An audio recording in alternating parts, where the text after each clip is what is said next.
All right, I hope you're all refreshed and you can get into an advanced topic now. As I mentioned, we are moving from image processing for noise removal, artifact removal, enhancement, filtering to detection. Detection of regions of interest, ROIs.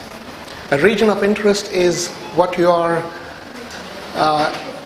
using for further analysis, and you may extract certain regions that could contribute to further analysis of the image and say that the remaining parts of the image are not of interest. The regions could be tumors, could be calcifications, could be entire part of the breast, for example, or parts of the breast, parts of the lungs and chest and so on. Could be landmarks that you could use for registration. So some parts of the image that you want to use further for some other purpose, specific parts, and the other parts are not of interest for that application. You may want them for something else later.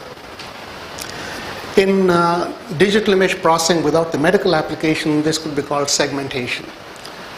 But segmentation has other connotations. I'll mention that too. So let's start with this topic now. It's a little lengthy topic. Many applications and illustrations will come up with various techniques. So in computer-aided diagnosis, or CAD, one of the roles of image processing is to detect regions of interest, or ROI, for further application, and then perform characterization of those regions.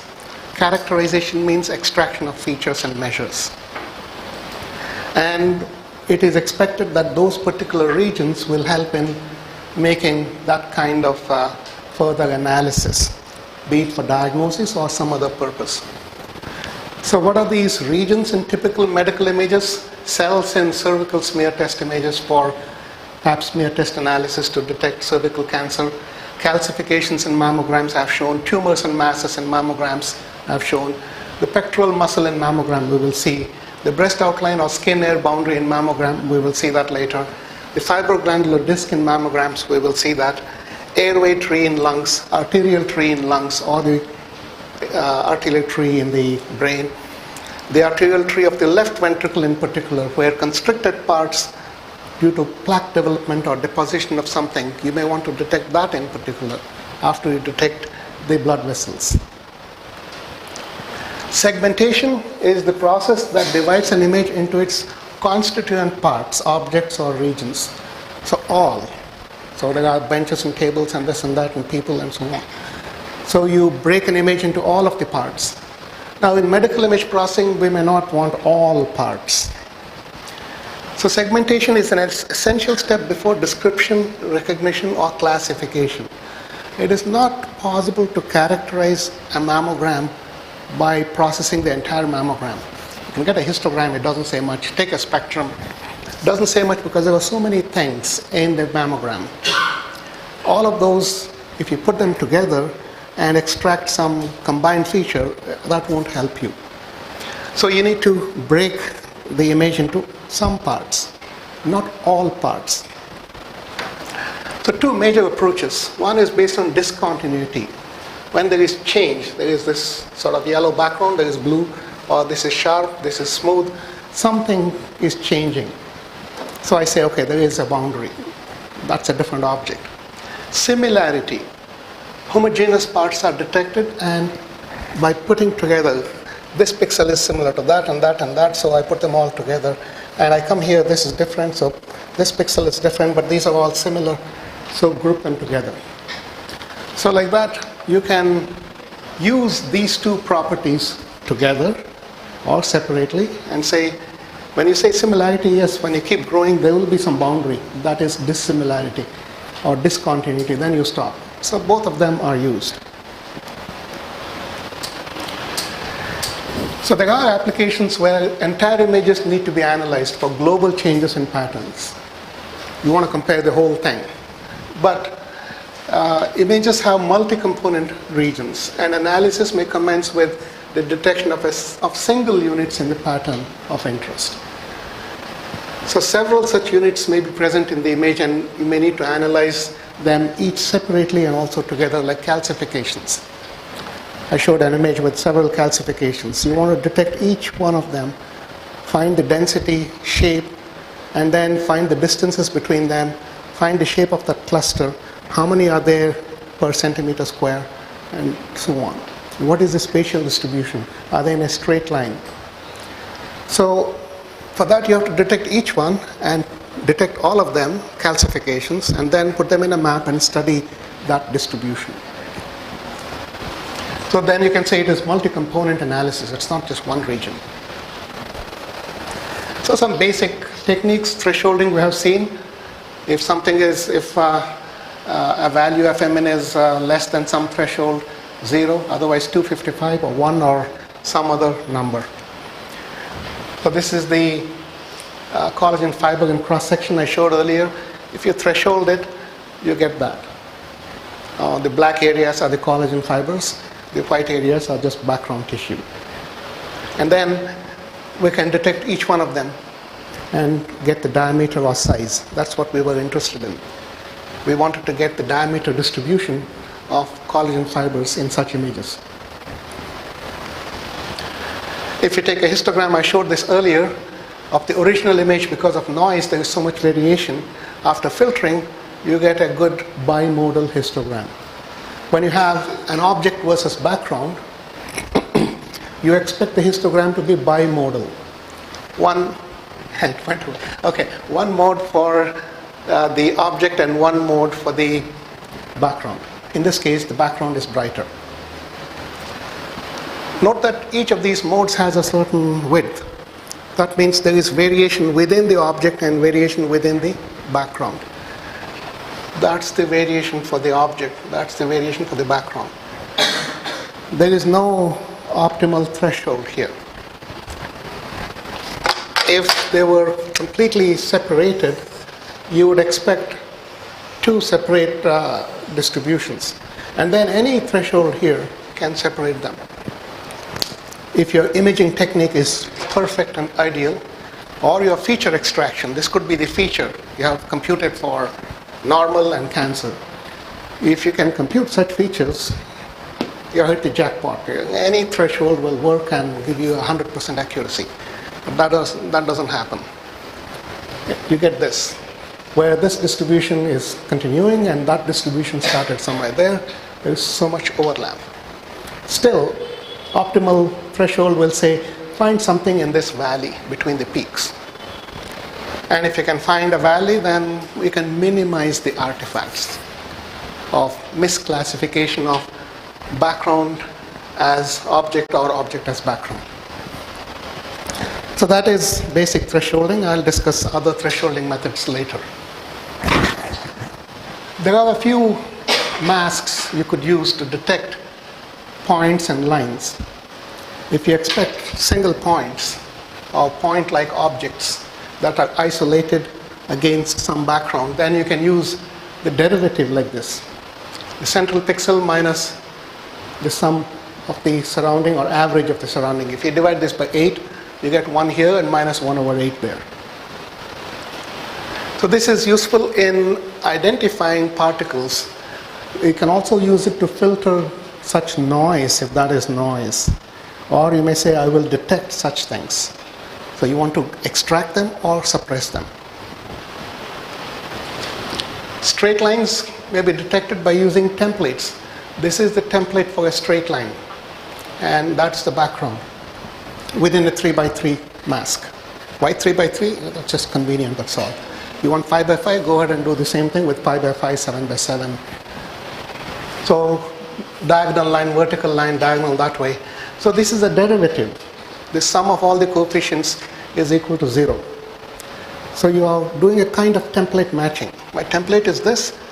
This is what I want to detect, but I want to compare it with the background, and there must be a good difference between that object and the background. So it's also a derivative. So you run this over the image, and wherever there is a big response, you say that pattern has been found there and mark it. Or this pattern. So you have to run multiple templates. For edge detection, there are a few convolution mask operators. We will start with basic techniques and then look at advanced methods. An edge is characterized by a large change from here to there, or from here to the object, to this character, in a particular direction. Here it is in the vertical direction, here it is in the horizontal direction. So it is directional. So gradients or derivative measures of the gradients or derivatives give you a measure of the rate of change, and they form the basis for edge detection. In 2 dimensions, gradients will have direction. So you can take the derivative in the y direction or x direction, and you may look forward or backward, or to the left or right, or this is right, left, top, bottom. So how do you want to define that? So you can call this yf prime yb, fmn minus fm minus 1 previous row, if you are using matrix notation. So this is where again you have to consider, is this horizontal or vertical? If it is matrix notation, it's the previous row, so I'm looking that way. If it is array notation, m minus 1 refers, the first index refers to the x-axis. So m is this, m minus 1 is that. So that is horizontal. So whether that is horizontal or vertical depends on whether you are looking at it as a matrix or as an array in the first quadrant. When you combine them, it doesn't matter. So that is one. And in the y direction forward, x direction forward, that is m plus 1, you're looking at the next row or the next pixel in the same, along the same direction in the x-axis. So forward, backward. Now you combine them and you can get a better result because you're averaging forward and backward, 2 differences. Differentiation increases noise. We saw that earlier. So to suppress noise, you take the average of 2 derivatives, and it could be forward and backward, top and bottom. So averaging the forward and backward derivatives, you get half of m plus 1n minus m minus 1n. So now the central pixel is gone. You're comparing the one pixel this side with the pixel that side, jumping over the center pixel. And the same in the other direction. That forms the basis of the Privet operators. You're comparing this, that. And now instead of taking the horizontal derivative is this only.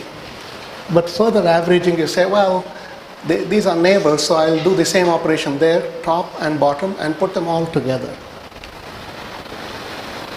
If you want, you can put 1 over 3. Because there are 3 of those.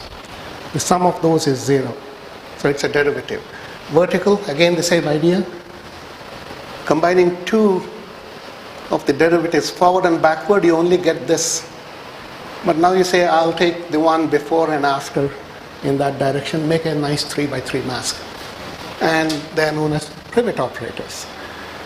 When I show this, or I show this often to my students, when we discuss projects, some of my students say, oh, this is very difficult. I say, yeah, all easy things have been done before. Only difficult things are left for us to do next. Even more difficult things for you now. Privet got his name for that. To us now it looks, oh, it's so simple. But at that time, nobody had done that. So you combine that, take the x derivative and y derivative because they are in orthogonal directions. You make a complex quantity, gx plus jgy. The f is forward, b backward, whichever you want. And magnitude is the square root of the sum of the squares. The angle is tan inverse or arctangent of the ratio of the y gradient to the x gradient. Okay. Now you can also get this, you get this gradient using the convolution operator. F is convolved with the gx mask that I showed earlier, and this is happening more often now. You should have poured some tea into that. This is obtained by convolving with the other mask. So these are convolution mask operators, and you are getting gradients. Sobel came up with a different idea. Said, well, in the Privet masks, those three operators are given the same weight for the current one and the one above and one below. Why not take a weighted average? Give more weight to the current horizontal line to minus 2, 2. That is, it was minus 1, 1. Double it and let the others get only half that weight. Still, the total sum of the weights is 0. So that is the horizontal vertical. Again, which is horizontal vertical depends on your interpretation of this as matrix or array in the first quadrant. So that again is a simple modification of Privet, and it's called Sobel, and we call it Sobel, and he gets the credit for that. Simple thing, but it's been done. If you want this gradient at different angles, rotate. So that forms the reference line, or this, plus 1 here, minus 1 there, or minus 1 here, plus 1 there, depending on the direction, if that direction is important to you. If you want to go only 0 to 180, or you want to go 0 to 360, you have to consider those. And the same for the Sobel, you can rotate that.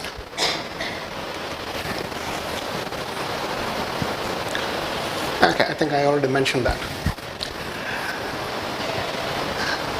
Now there is another interesting mask that was developed in the 70s with a specific consideration of storage requirements. When I was a grad student, I said at IISc Bangalore there was one computer in a big building, and that was it.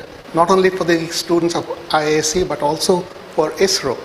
So whenever ISRO satellite passed and there would be data coming, we all had to sit and wait, go to the coffee shop, and our programs would be pushed out. So at that time, that one machine had some limited memory. I don't know how much it was, a few kilobytes perhaps. So you couldn't go and declare a thousand array in your program. It was impossible. And you couldn't have two of them. In image processing, you want at least 100 by 100, but you couldn't have two of them, one for input, one for output. So Robert said, well, we can do in situ processing, that is in the same array. You can put the output value at that pixel as long as you don't use it again.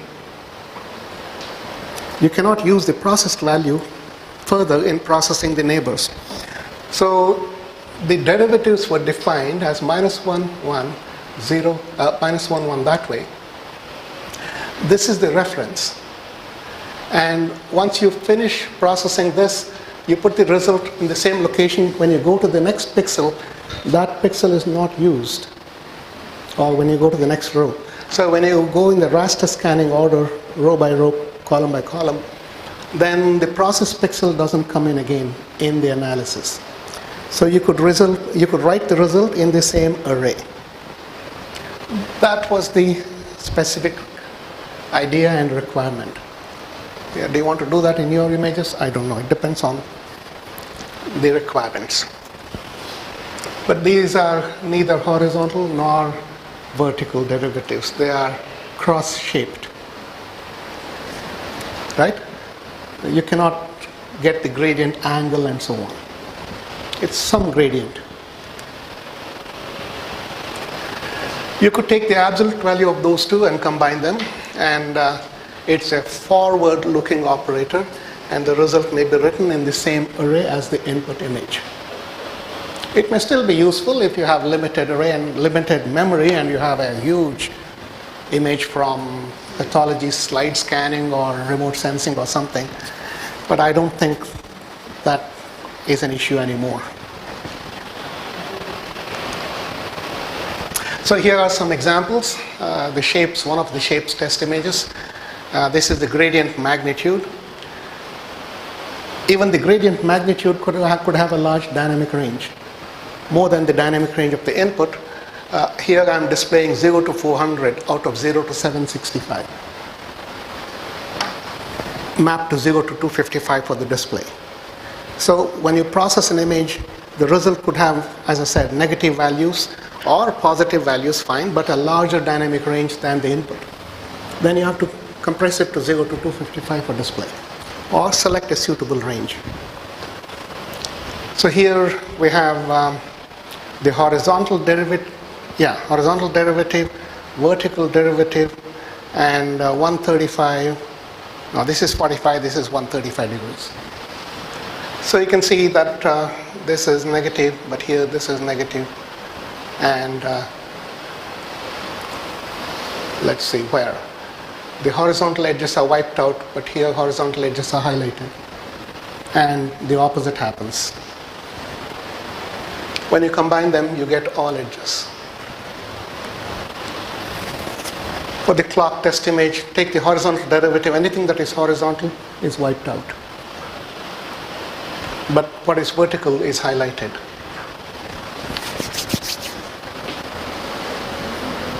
I didn't plan it this way. We didn't plan to take the picture at 2 o'clock, and how many minutes is that? 22 minutes. But this is at that angle of 135 degrees. So the 135 degree derivative wiped that out.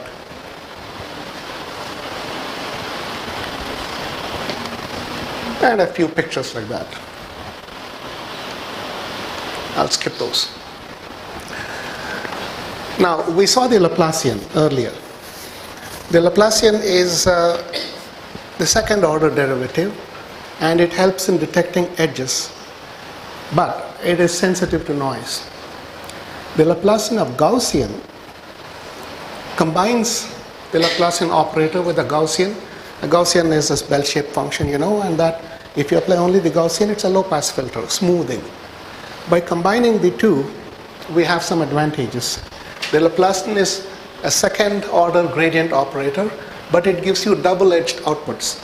We said that's a problem in the sense it creates some artifact, but you can use that to advantage, as you will see with the Laplacian of Gaussian. It is omnidirectional, so it detects edges at all angles. It is not possible to get the angle of an edge because you took just the square root of the square of the two components. It is sensitive to noise. There is no averaging included in the operator.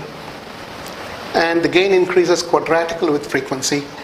And you cannot use it directly in edge detection because of these issues. Here is an illustration. The profile of an edge that is blurred, but like a trapezoid, just convenience, it's just hand-drawn example. If you take the derivative, 0, and it goes there, and this is positive for that range, and then the derivative is 0, and then this is negative slope, you get that. Take another derivative, you get impulses here. So I showed this earlier as causing this ringing or black and white bands in the output here at an edge. The edge is here, but you have positive, negative, negative, positive output. But there is an interesting property here, positive, negative. So at this location, there is a zero crossing. The output is crossing the zero axis between two values. And then here again, there is a zero crossing. So the zero crossing gives an idea as to where the edge is, more than the value of this derivative. Of course, when there is a broad edge like that, where is the edge? Somewhere in between, and zero crossing will help even when these values are very small. Even if these, I have drawn an impulse, it's of some value, but even if it is very small because the gradient is poor, this is positive, this is negative, and that gives you a clue as to where there is an edge, regardless of the magnitude. So that is taken to advantage when using the Laplacian of Gaussian. The double-edged output of the Laplacian shows that there is a zero crossing between the positive and negative outputs. Even when the edge in the original image is blurred, that is, the gradient has small magnitude. And that is useful in the development of robust edge detectors. So here we are viewing edges as regions of interest. They can be combined to detect an object later if you wish. Noise sensitivity is another issue. So include a smoothing operator. What is a smoothing operator? A 2D Gaussian function with the variance of the Gaussian controlling the blurring. The width of the Gaussian is controlled by its variance. The mean is 0. That doesn't matter. Mean is not of interest, let's say, not 0. The width is controlled by the variance, which is a parameter now. So there is a parametric control of smoothing combined with the Laplacian. So this is known as the Laplacian of Gaussian, or LOG, or log operator. Not the logarithm, but Laplacian of Gaussian. So consider this Gaussian. Gxy is exponential x squared plus y squared divided by 2 sigma squared. And the mean is taken out. You don't need that. So take the derivatives, you get this. I won't read that. These are the second order partial derivatives. Combine them and change to polar coordinates. R is square root of x squared plus y squared. You get this expression. So that is the Laplacian of Gaussian operator, which is characterized. R is distance, so it's not a parameter. Sigma is the parameter that controls smoothing or noise control. Okay? So it is isotropic. It's a function of R, which is square root of x squared plus y squared. So there is no direction. It has positive and negative values, and due to its shape, it is referred to as the Mexican hat or sombrero. This here. This is just the Gaussian. Let me see.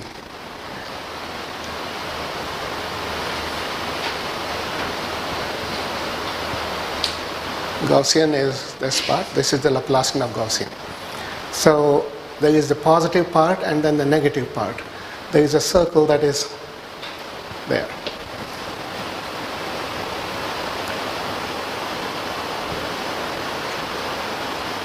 E and F show the Fourier spectra. This is the Gaussian. This is the Laplacian of Gaussian, which is a band pass filter. The gain around DC is 0. And it is isotropic. And after that, the gain is 0. So that is the Laplacian of Gaussian. This is, D is the point spread function. This is the Gaussian. And that's as a picture. Positive, negative. And outside that, 0.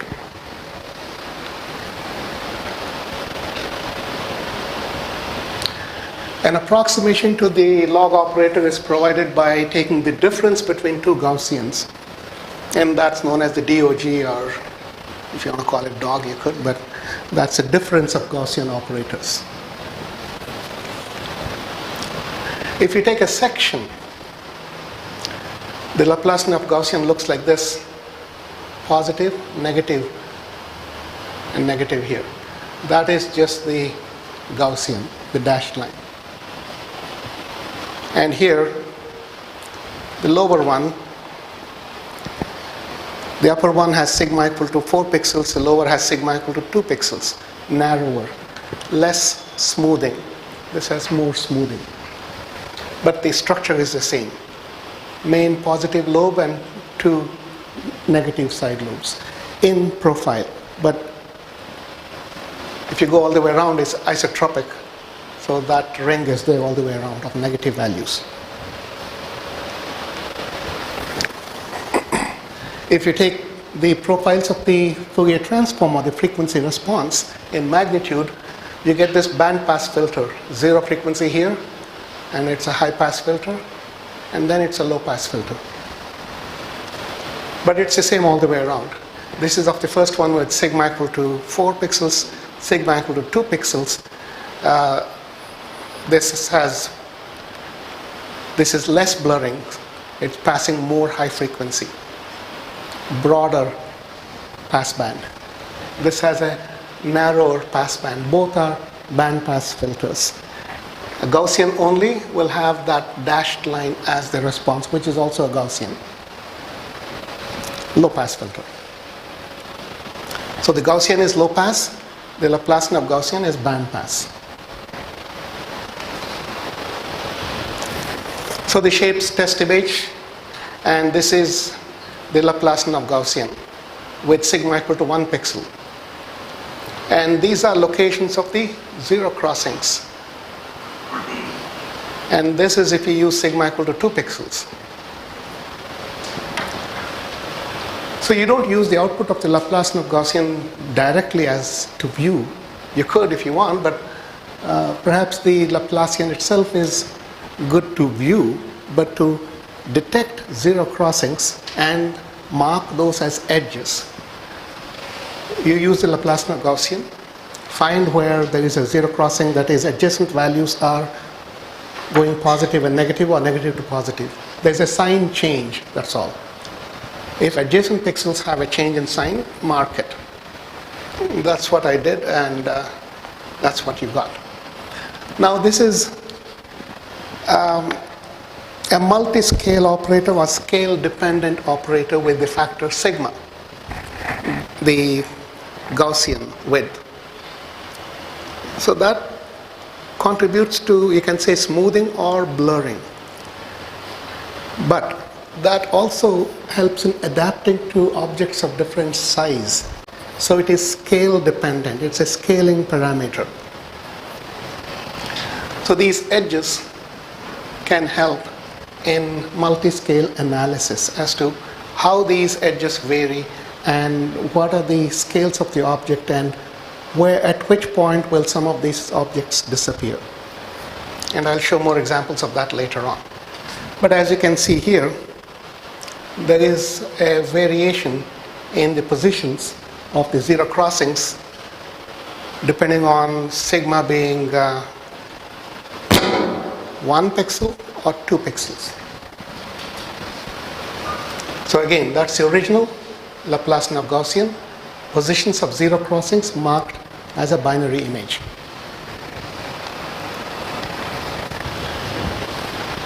This is perhaps a better example. The clock image, Laplacian of Gaussian. Now Laplacian of Gaussian has both positive and negative values, so you need to display it with scaling, so that's why it looks dull. And its dynamic range is compressed to 0 to 255.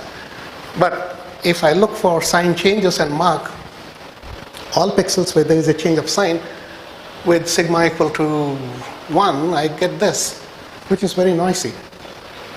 This is a noisy image. If you detect all zero crossings in the Laplacian of Gaussian without smoothing, noise will cause a lot of false detections of what could be edges or not. So all of these pop up.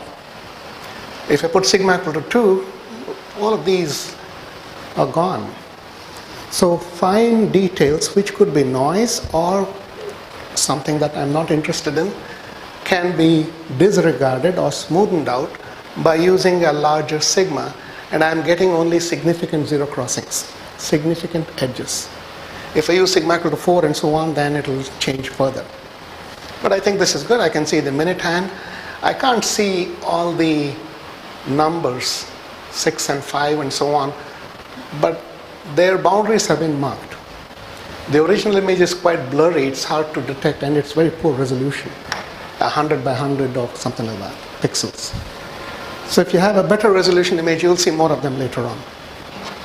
You can get better results. Scale dependent analysis. So that facilitates multi-scale. What is scale? Sigma. Different values of sigma, you generate different zero crossing maps like this, and you create a stack of them.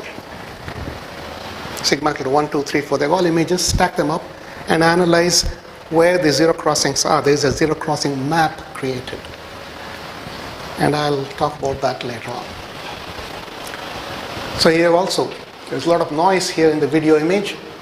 Sigma equal to 2 gives a lot of noise. Sigma equal to 4, it's creating these false contours, but there are fewer zero crossings here than there, and these edges are staying.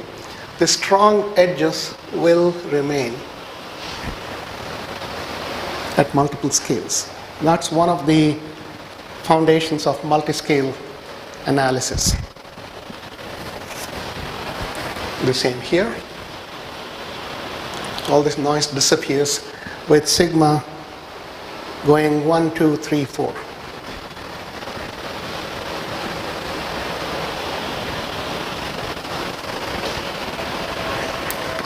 You see all of these small things, they show up here, but they don't show up there. Some of them are here, the large ones, but the small ones go away. I'll skip that. So, scale space methods for multi-scale edge detection is a topic that's been around for perhaps 50 years now. Marr and Hildreth came up with this idea that physical phenomena may be detected simultaneously over several channels. By physical phenomena, they meant real edges, real strong edges, not false edges. Or we can relate what they called physical phenomena as real edges due to a physical thing like that myocyte or the clock and so on. Tuned to different spatial sizes or scale, the sigma parameter, with an approach known as spatial coincidence.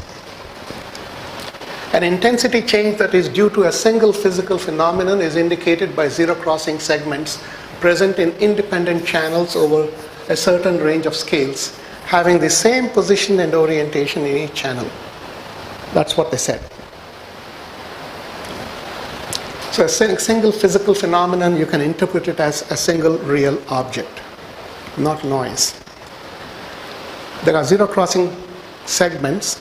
They could be broken due to noise or some artifacts in independent channel. Channel means different scales, and over a certain range of scales. Beyond that and before that, they could be not present. Noise after some level will go away. As you saw, small things disappear. Channel implies here, if you refer to a book by Marr on vision, and also Levine has a book on, what's it called? Machine and human vision or something like that. Biological and machine vision or something like that. A book by Marr is vision and Levine is vision in machine and something else. In my book I have the references. They talk about the human visual system as a bandpass filter having multiple channels, multiple filters at multiple scales. Are they Laplacian or Gaussian? Are they Gabor filters, which we'll talk about later on? There is some discussion about that. Some say they are Gabor filter-like operators. Some say they are like Laplacian or Gaussian bandpass filters. Essentially, they're all bandpass filters. Let's take it that way. Different bandpass filters at different bands, and possibly different directions, which then become Gabor filters. So when they say channels, they are channels of visual perception, or visual perception, all right, in a machine or in a biological system. So when they go to from the retina at the back, there is some processing, neural processing, even before the signal goes to the brain, to the visual cortex, there is some analysis. So what goes to the visual cortex is already a processed neural signal. So this analysis is possibly done right behind the retina in some kind of a network. And what is sent to the visual cortex is some information about the picture, not the picture itself. So the use of techniques based on zero crossing generated from different filters of different scales could be more effective than the conventional single scale methods for edge detection, such as Privet and Sobel and so on, or even the Laplacian.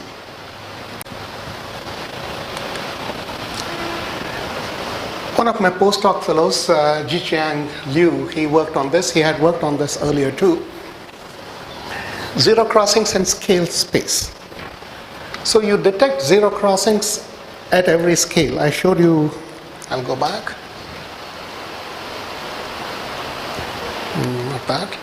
Where did I have 1, 2, 3, 4 here? Sigma equal to 1, 2, 3, 4.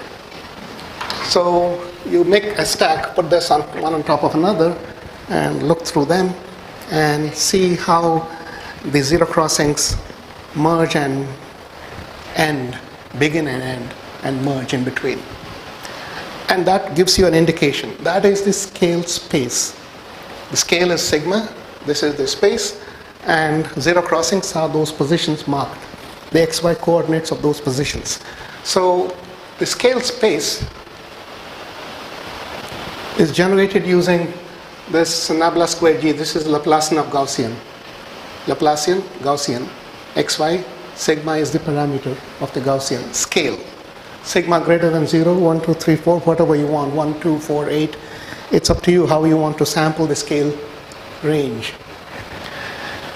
Wittgen came up with this idea of scale space called psi xy sigma of an image fxy, set of all zero crossings, xy sigma such that this zeta xy sigma is 0, and the Laplacian is not 0, scale is greater than 0, and that is the output of the Laplacian of Gaussian. So that is a set of these points I was talking about. This is just a notation for that. As the scale sigma varies from 0 to infinity, that psi xy sigma forms continuous surfaces. And when you stack those images I mentioned, there is some sort of a surface formed by them. If you do the same in 1D, you get these lines where zero crossings start and merge and disappear. So here in 2D, you get a 3D stack, and in that there are these surfaces of these zero crossing locations. So Liu, my postdoc fellow, suggested the discrete scale space approach to construct. Can we do something about that? Or? It's getting worse. We changed it yesterday, right? So something is happening. Should we turn one of these fans to that, and I'll sweat and that can stay on? So there's the idea of a stability map. Which zero crossings are significant and which are not. There are edges and false edges created by noise, and some are some minor details we're not interested in. So how do we find what are the stable items of information that are important? So a benchmark of pattern boundary persistence over a range of scale in this 3D stack. What is strong and persistent and stable? So a set of zero crossing maps is generated as we saw earlier, and n is some number, 8 values of sigma I. So instead of directly matching all zero crossing locations at a point, Liu said use this criterion C of sigma I, x prime, y prime, such that there is a neighborhood. X prime is a neighborhood around x controlled by this lambda sigma I. Sigma is the scale, lambda is some scale factor, and the same for y. So x prime, y prime are the actual locations of zero crossings. xy is the pixel where the filters are being applied, and lambda is a constant, and we just left it at 1. It could be some other number. So you're using a neighborhood, and you're analyzing the zero crossings.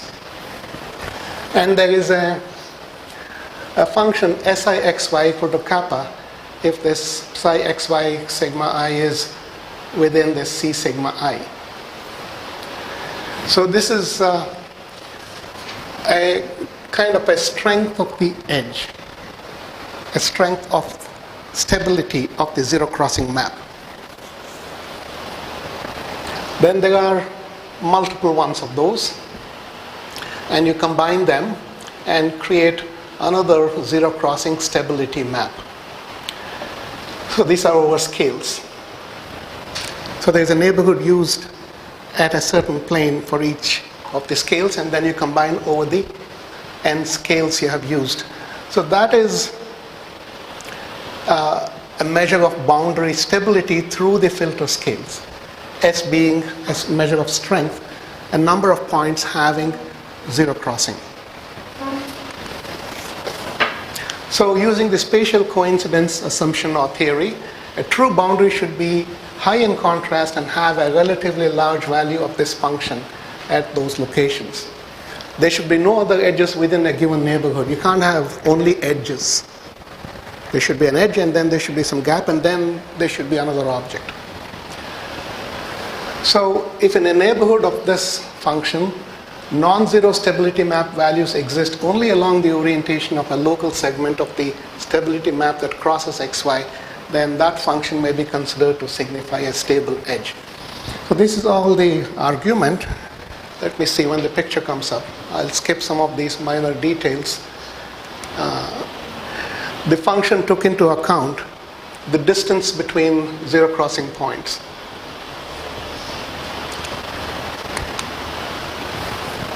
There was an additional point regarding those distances. As I said, you don't want to have strong edges that are too close. So I'll skip all of those minor details and come to the illustration. This is a scanning electron microscopy image of a ligament sample showing collagen fibers lengthwise. So there are collagen fibers of different thickness, and there are some gaps in between. And these are they're all zero crossing locations, 1, 4, and 8. And this is the stability map, combining all of them. Now the stability map has values, and you have to analyze those values to find what are the real edges and which points are not corresponding to real edges. This shows multi-scale analysis. Regions are objects of different size, fine edges, all edges, edges of thick objects like that is shown here. Those edges are there, but they are hard to find because there are so many other things. And here with 8 pixels, 1, 4, and 8, that is actually the gap here. But that's an edge. That's a strong edge. It's not an object. You have to analyze later what is inside here. Is it the object or is it the background? That's further analysis. But edges are detected, and the stability map combines all of these. How many ever you have? I'm showing only 3. We used 8. Okay?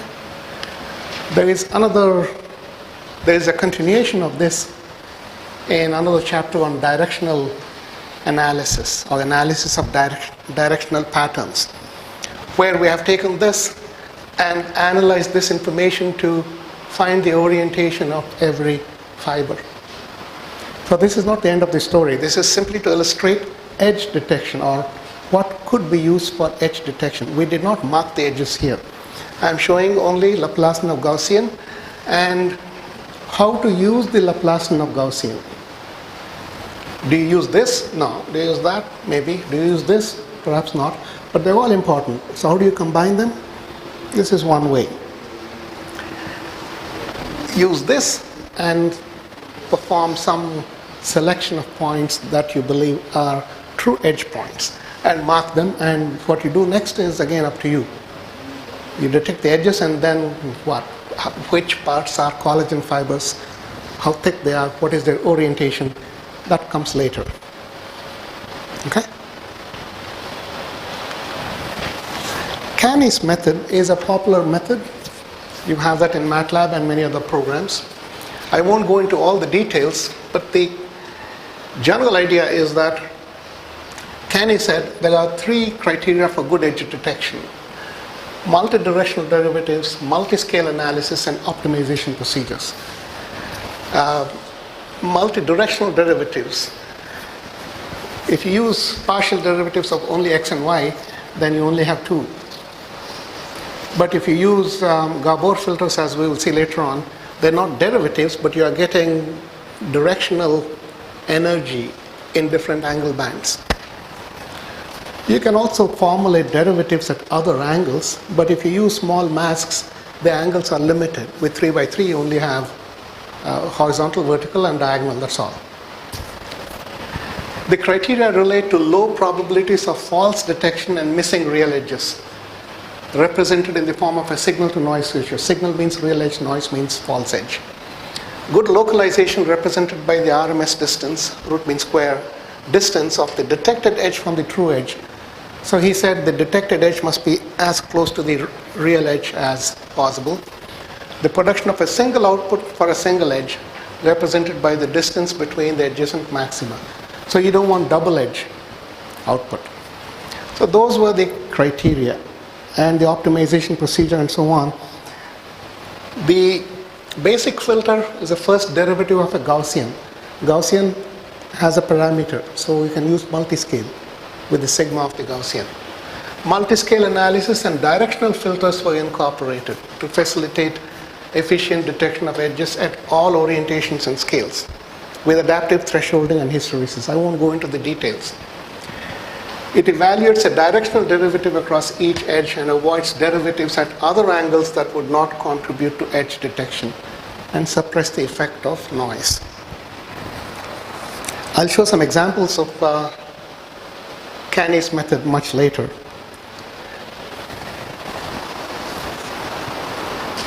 Let's look at the Fourier transform also. Can we use the Fourier transform? Yes, to some extent we can use high-pass filters, take the output, and then try to threshold. But then it may be a bit difficult and you're adding computation. The other methods we have discussed may be more efficient. High-pass filters may be applied in the Fourier domain to extract edges. We have seen that. The inclusion of all of the high-frequency components could lead to noisy results. So do we need all of the high frequency? No. So then you want to cut the high frequency components. Towards the end of the frequency range, you will have noise. So high pass will take all of that. So that then you say, okay, let me do a band pass. So then you are doing a high pass and low pass coming down, which is what we have seen in the Laplacian of Gaussian. It's a band pass. So it says, well, don't do high pass, do band pass, which is like a Laplacian of Gaussian. So edges are often weak or blurred. Enhancement of the corresponding frequency components would be desirable. What is the band of frequencies where your edges lie? Somewhere in the middle. Not low frequency, not high frequency. So boost the middle. So all of these arguments lead us to the Laplacian of Gaussian filter, which you may implement either in the space domain or in the frequency domain as per your convenience of programming and implementation. Okay? So the Fourier domain implementation is simply a matter of interpretation and convenience. And the Laplacian of Gaussian could be seen in both the space domain and the frequency domain, and how you want to implement is up to you. It will be good to analyze the filter and the results in both domains, so we get a better understanding.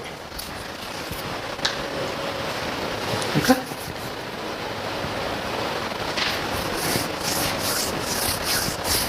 Any questions about what we have talked so far?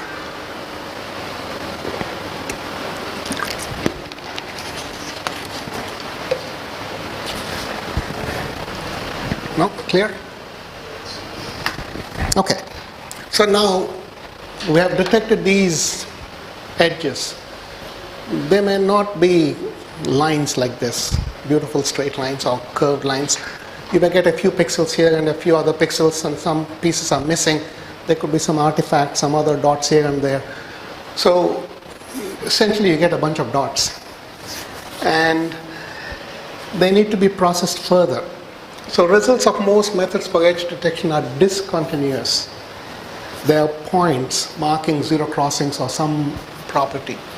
They need to be processed further to link disjoint segments and obtain complete representation of the boundaries of the ROIs, all boundaries of whatever objects are present in the image.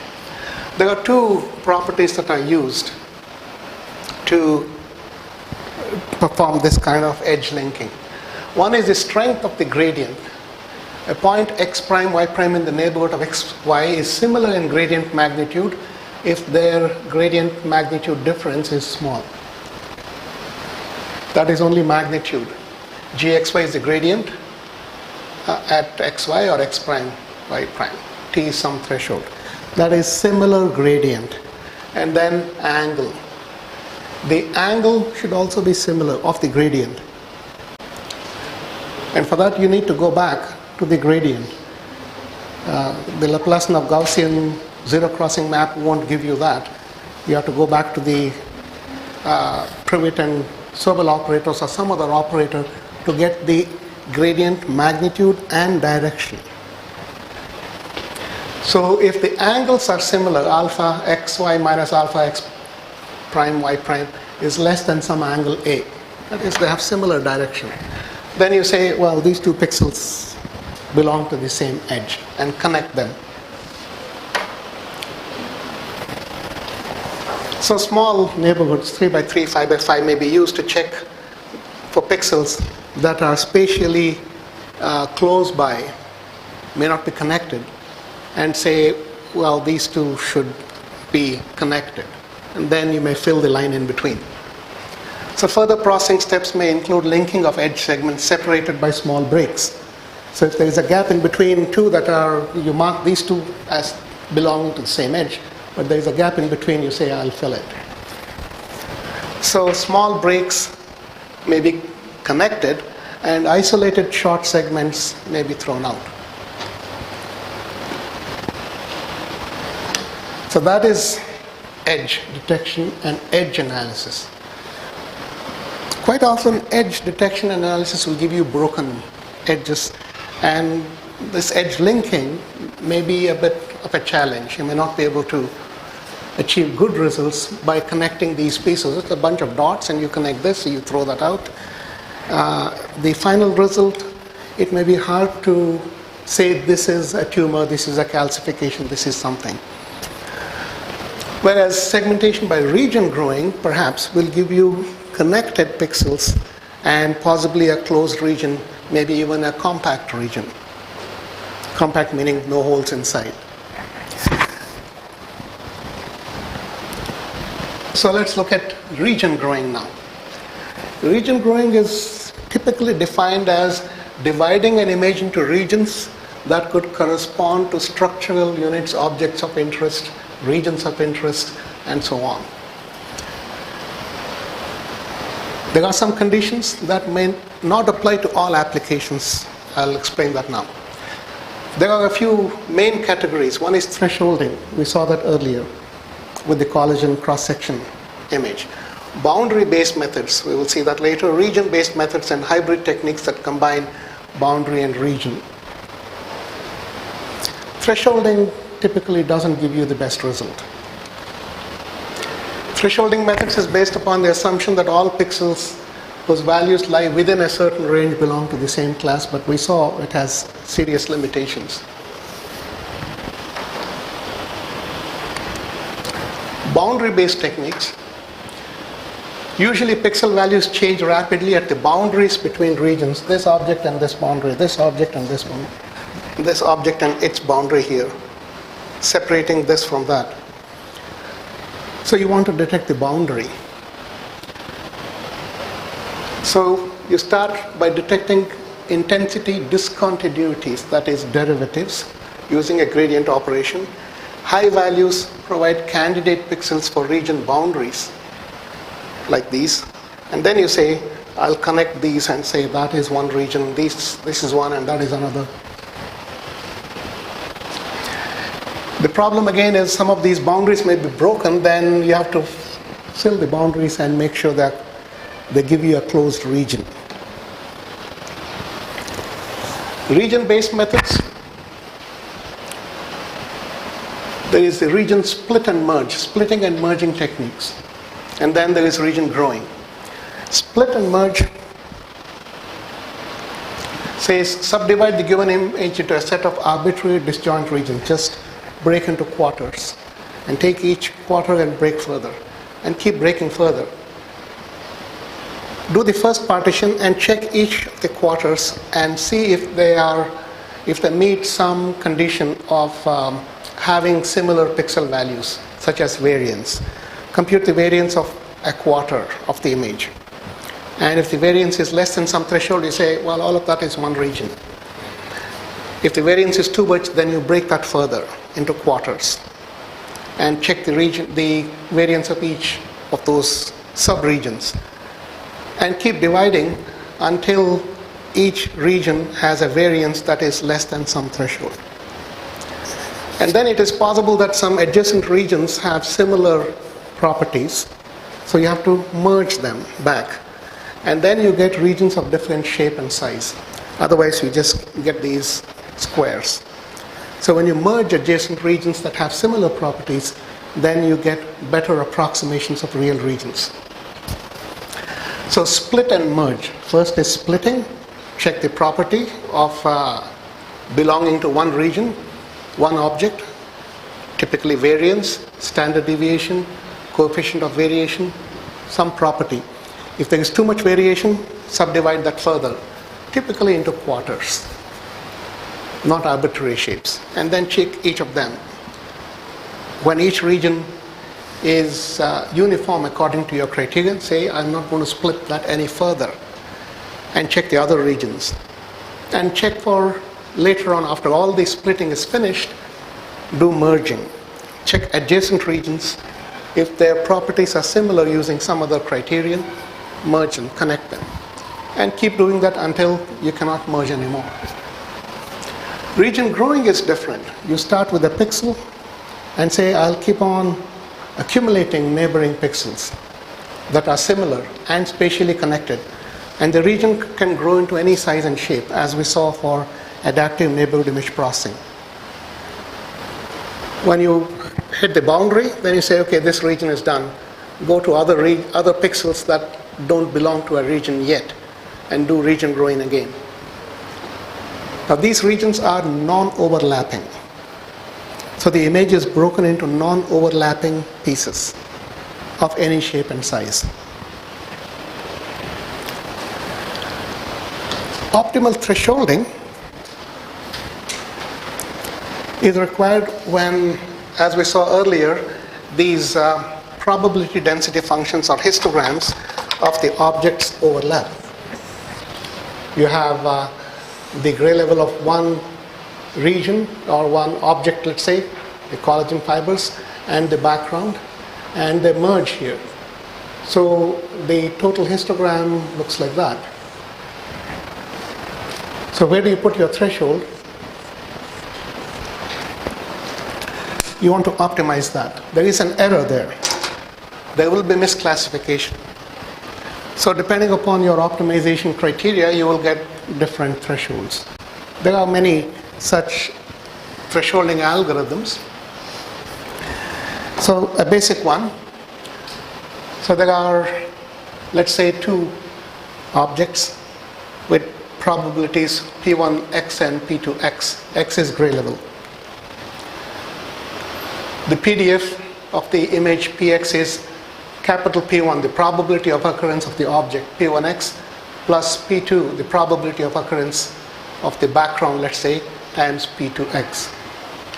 So that is one of them. This is P1, that is P2. Which is background, which is object, depends on the how you take the image, brighter or darker. One of them is the object, the other is the background. And assume that each one is a Gaussian. Then you have these Gaussian x minus mu1 over 2 sigma 1 square, that exponential, some normalization factor, that is one PDF. This is the other PDF weighted with the probability of their occurrence. The capital P1, P2 says how much in general of the image is occupied by the object and how much is background. In general, 40% object, 60% background, or something like that. So these two PDFs are weighted by that. And this is the mean of one of them, maybe there. This is the mean of the other one, which is there. And let mu1 be less than mu2, one of them. Suppose that dark regions correspond to background, bright regions to objects of interest. The opposite of what we saw in the case of the collagen fiber cross-section. All pixels below a threshold T belong to the background, above T belong to the object of interest. Could be the other way around, it doesn't matter. The probability of erroneous classification. What is the error if you use t as the threshold? Capital P1, the first category, from t to infinity, P1x dx. So everything from the threshold onwards of that probability, if you classify as the object, that's the error. And this is the error minus infinity t of P2x, the other one. That's the error of calling that as your object. So the threshold that you put there divides the histogram of the image into two parts, but there is an error because the two PDFs overlap. So to find the optimal threshold, you differentiate PET with respect to t and equate the result to 0, which leads to this condition. And then you solve. You have a quadratic equation. You have to solve for these parameters A, B, C, using these, including these variances of the two categories and their means. I won't go into the detail. So if the variances are the same, then a single threshold may be used. T equal to mu1 plus mu2 over 2, and this. If the two probabilities are equal, then this goes away. And the threshold is just mu1 over mu2 plus 2. That is, the threshold is simply the average of the two means. If the two probabilities are equal. So you just take the mean of these and then take the middle of them. That is one technique with these assumptions. That's not the best, but that's one way of optimization.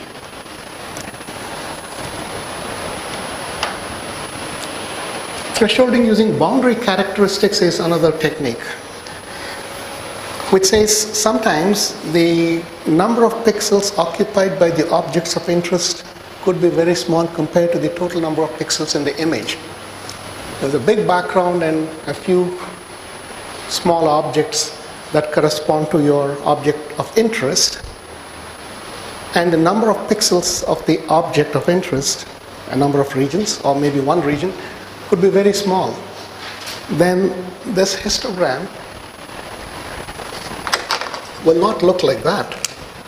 It'll look like maybe something like this, and then like that. This is the object of interest. So when you have a small number of counts for the object, a huge number of counts for the background, finding this optimal threshold becomes a problem. Where do you cut? So then the boundary characteristics are important in the sense around each object region there is a boundary.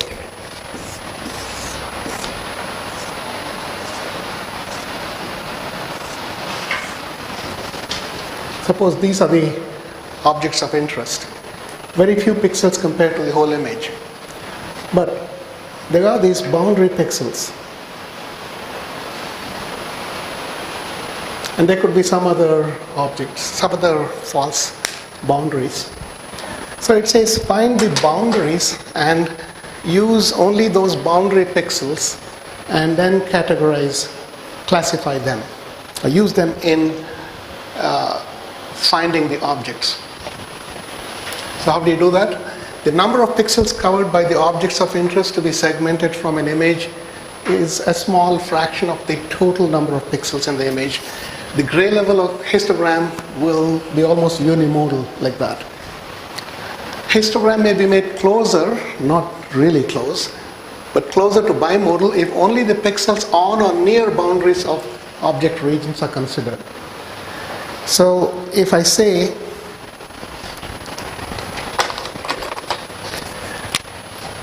if this is one of these objects, I'll say I'll take a number of pixels outside and inside.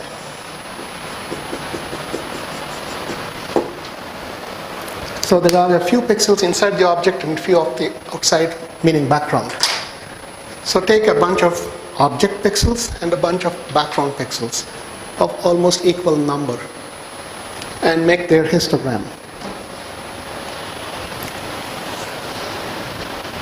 The background, these boundary pixels, bxy, could be further categorized. Bxy is 0 if a gradient measure is less than threshold. It is some value L plus, like 1, plus 1. If the gradient is greater than the threshold and the second gradient is greater than 0. It is some negative value, minus 1, if the gradient is greater than the threshold but the second derivative is negative. So leading and trailing edges, or positive and negative changes. So if you want, you can have three categories, not just inside the object and outside, but outside, not the background where there is no gradient, and on the leading edge and on the other edge. Nabla square is the Laplacian, the other is the gradient. This is the gradient. So these are three levels in the output. So the pixels that are not on an edge are set to 0. The pixels on the darker side are set to L plus. Pixels on the lighter sets are set to L minus. So this can be used not only to detect objects and edges, but also identify the leading and trailing edges of objects with reference to the scanning direction. So this, will it give you a bimodal histogram? We have tried that. It doesn't exactly give you a bimodal histogram. Like this. It doesn't go that way, but it is better than the original. And by using three values, things may be complicated a little bit more. It may not be necessary in most applications, so it is enough if you mark as object and background.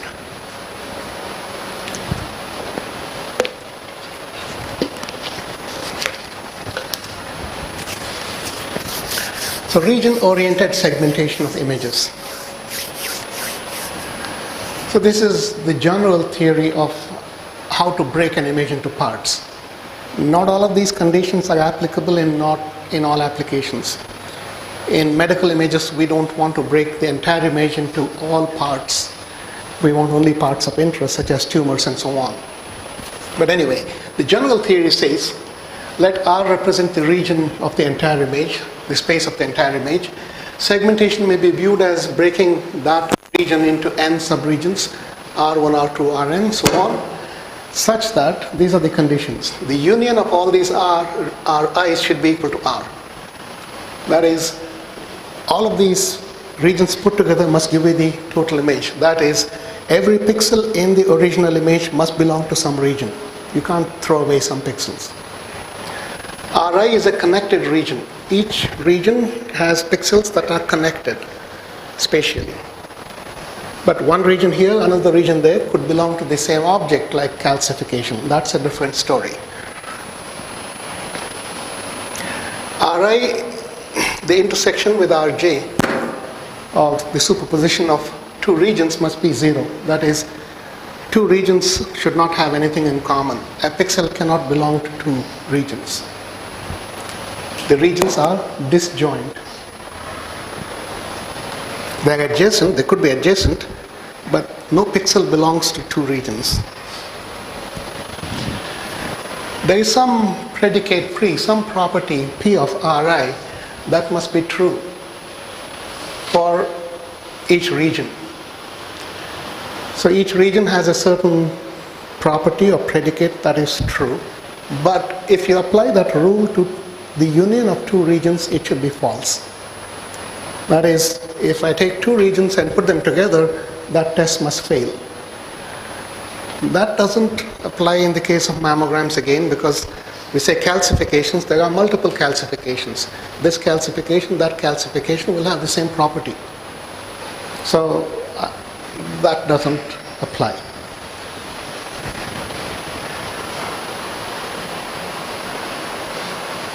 Yeah, the intensities of the pixels in different regions are different, but in mammograms that's not applicable. So these are general conditions in general image processing. So seed-based region processing, we have seen this for adaptive neighborhood image processing. So I won't go through this. It's the same thing. Splitting and merging, I already mentioned that, so we'll skip that.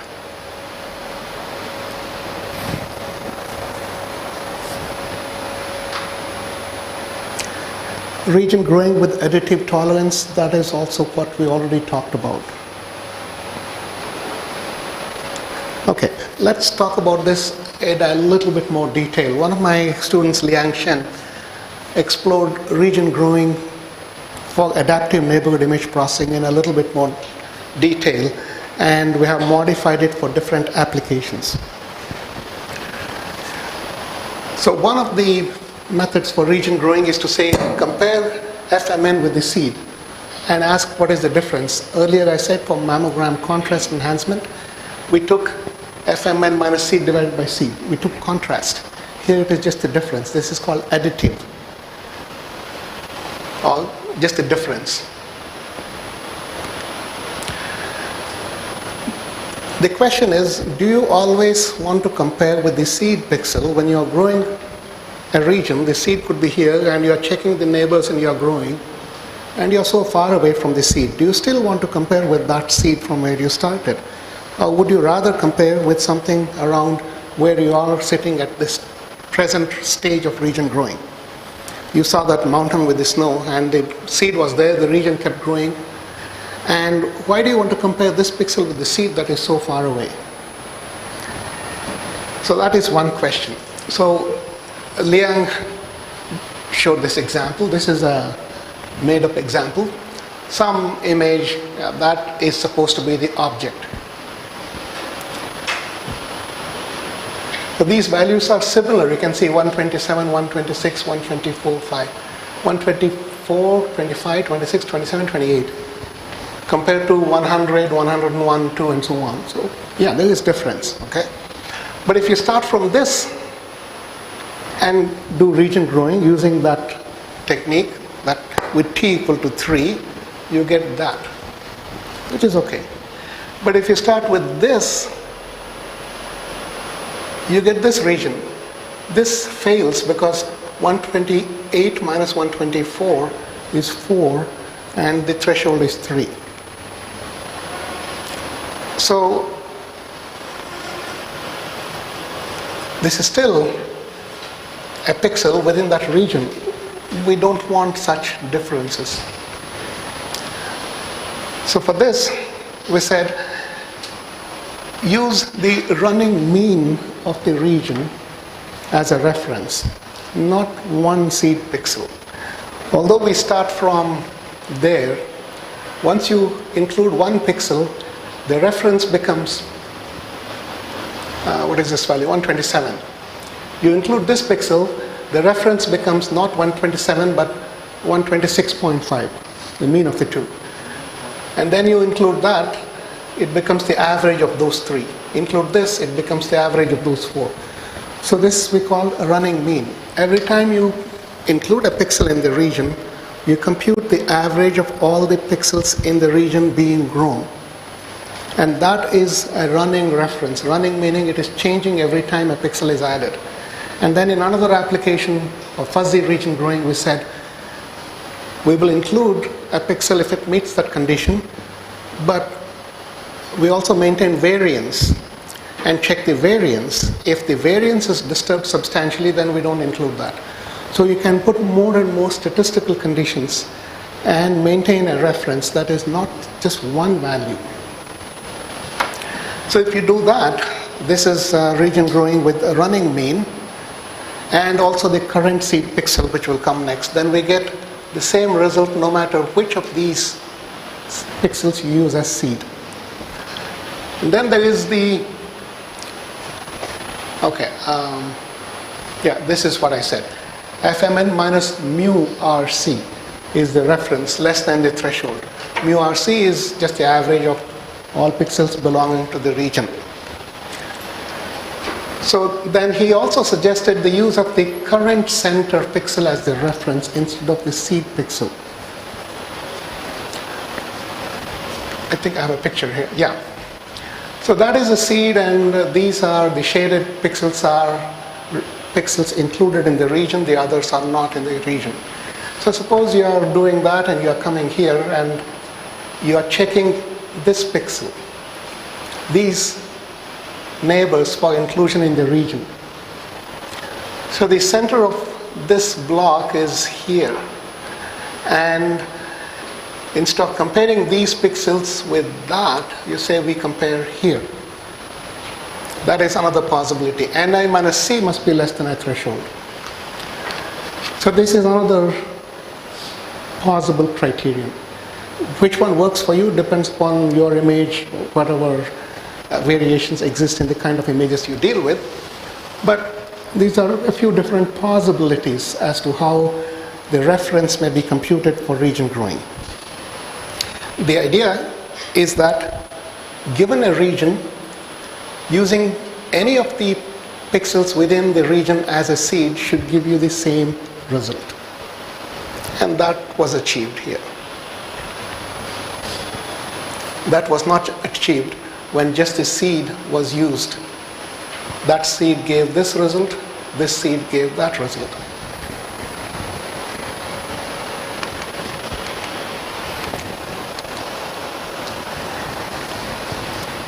The previous method said you are comparing just the difference between two pixel values, two values. And this one says, take a reference. What should be the reference? Fmn minus mu divided by mu. The mean of the region is used as a reference to compare an incoming pixel. Fmn is a new pixel being considered for inclusion. So compare it with the mean and take a ratio. And that must be less than some tau. It's like a contrast. Or you can use the other f minus b over f plus b formulation. And we put 2 there to normalize, to say this, it is the average of these two. These two divided by 2, so it goes there. So you can use different definitions. We call this multiplicative tolerance because this difference is compared with the product of tau with this average value. So additive, multiplicative, contrast, and simple difference.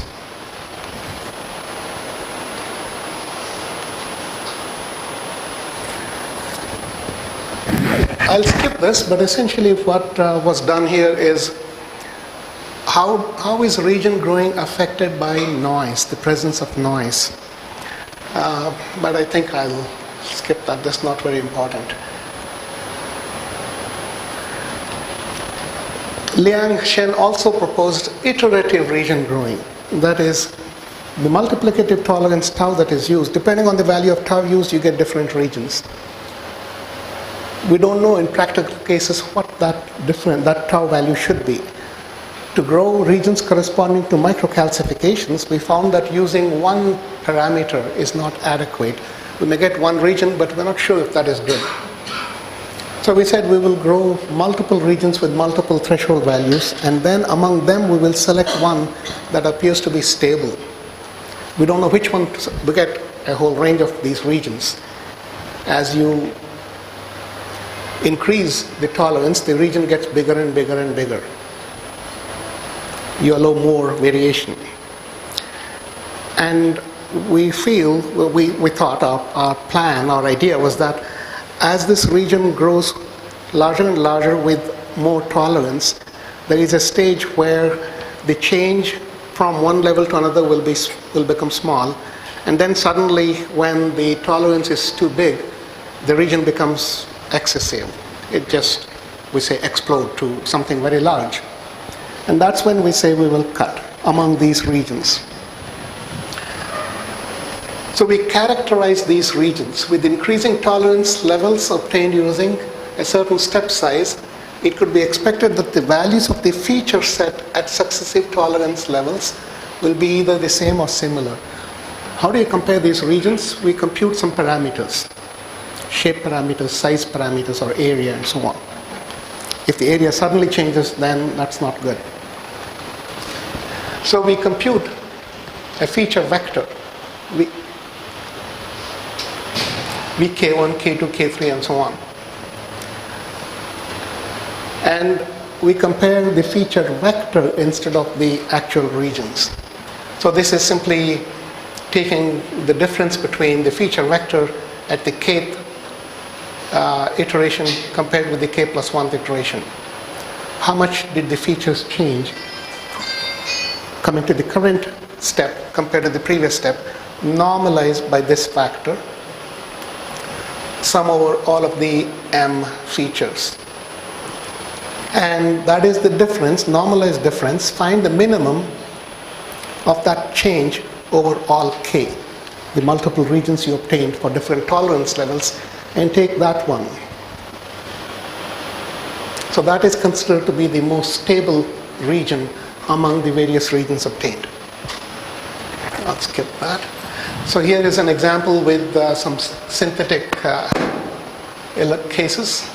So there is a small dark region, and there is this partially occluded circle. There is a circle here that is occluded by the square and none of the circle. So these two regions have been grown properly. There are different levels of noise added, and if you use the fixed methods, you get poor regions. This is not detected. This is not detected properly. The black region and the white region at different levels of noise and contrast, they're all detected properly with the final method I showed, and not the others. If there is no noise, there is no problem. But in the presence of noise of different levels, the details are there, then we get good results here. H is let me see, GH, regions grown with the iterative algorithm with adaptive tau. So by creating these examples and adding noise, we can study the effect of region growing in the presence of noise as to where it fails. It is failing here, we're not getting the whole region. Without noise, there is no problem. With noise, one of them will fail. I get this, but I don't get that. Here also, it's good segmentation here, but not there. Here, both are segmented properly. The black triangle and the partial circle there.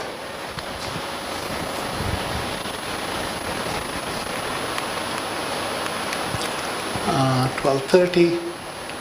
I'll do this after the break. Is it okay? We take break now? You said 12:30 or 1? 12:30, okay.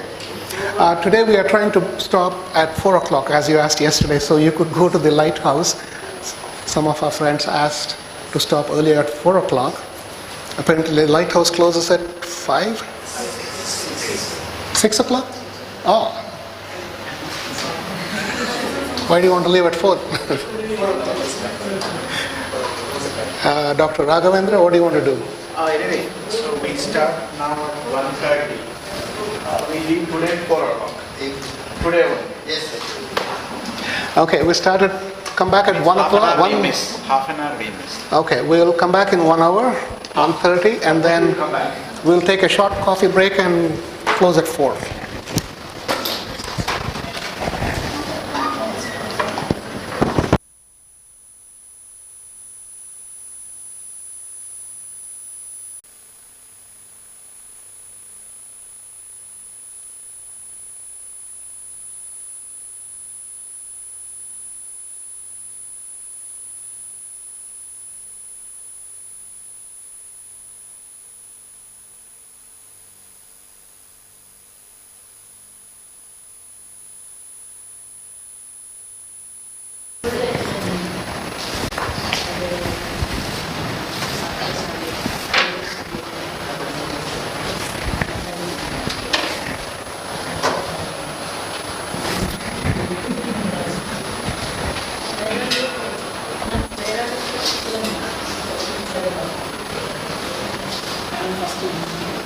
Start the afternoon session, and we'll continue until 2:45.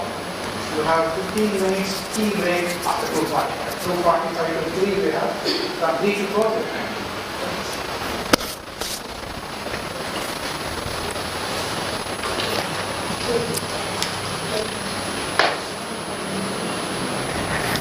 Any problem?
May we start?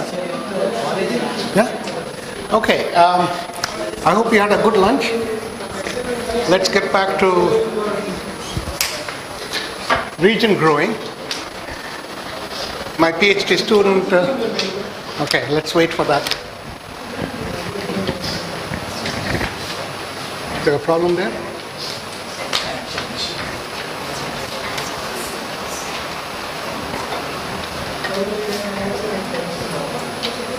I can't talk when he's talking.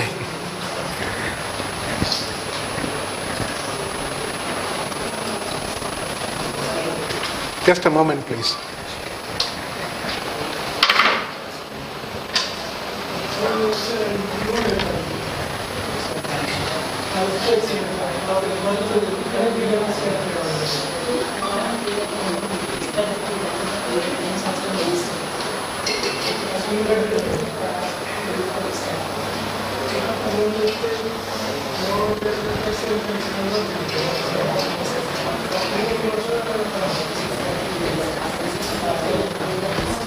Okay? All right. So my PhD student Liang Shen developed another criterion for region growing based on the human visual system. We mentioned earlier that in the human visual system we have certain thresholds for detection based on contrast, and one of them is the criterion of JND, or just noticeable difference. And we express that as LCT, where CT is a threshold contrast and L is the background luminance. Like CT could be 2%, 0.02. That's the threshold of perception. So using that, we can say CT is proportional to 1 over L to the power of 0.5, or 1 over square root L. This is related to what is called the Rose-de Vries region, where CT decreases when the background luminance increases, and there is a curve here. The Weber region is where this threshold is approximately constant for various increasing levels of background luminance.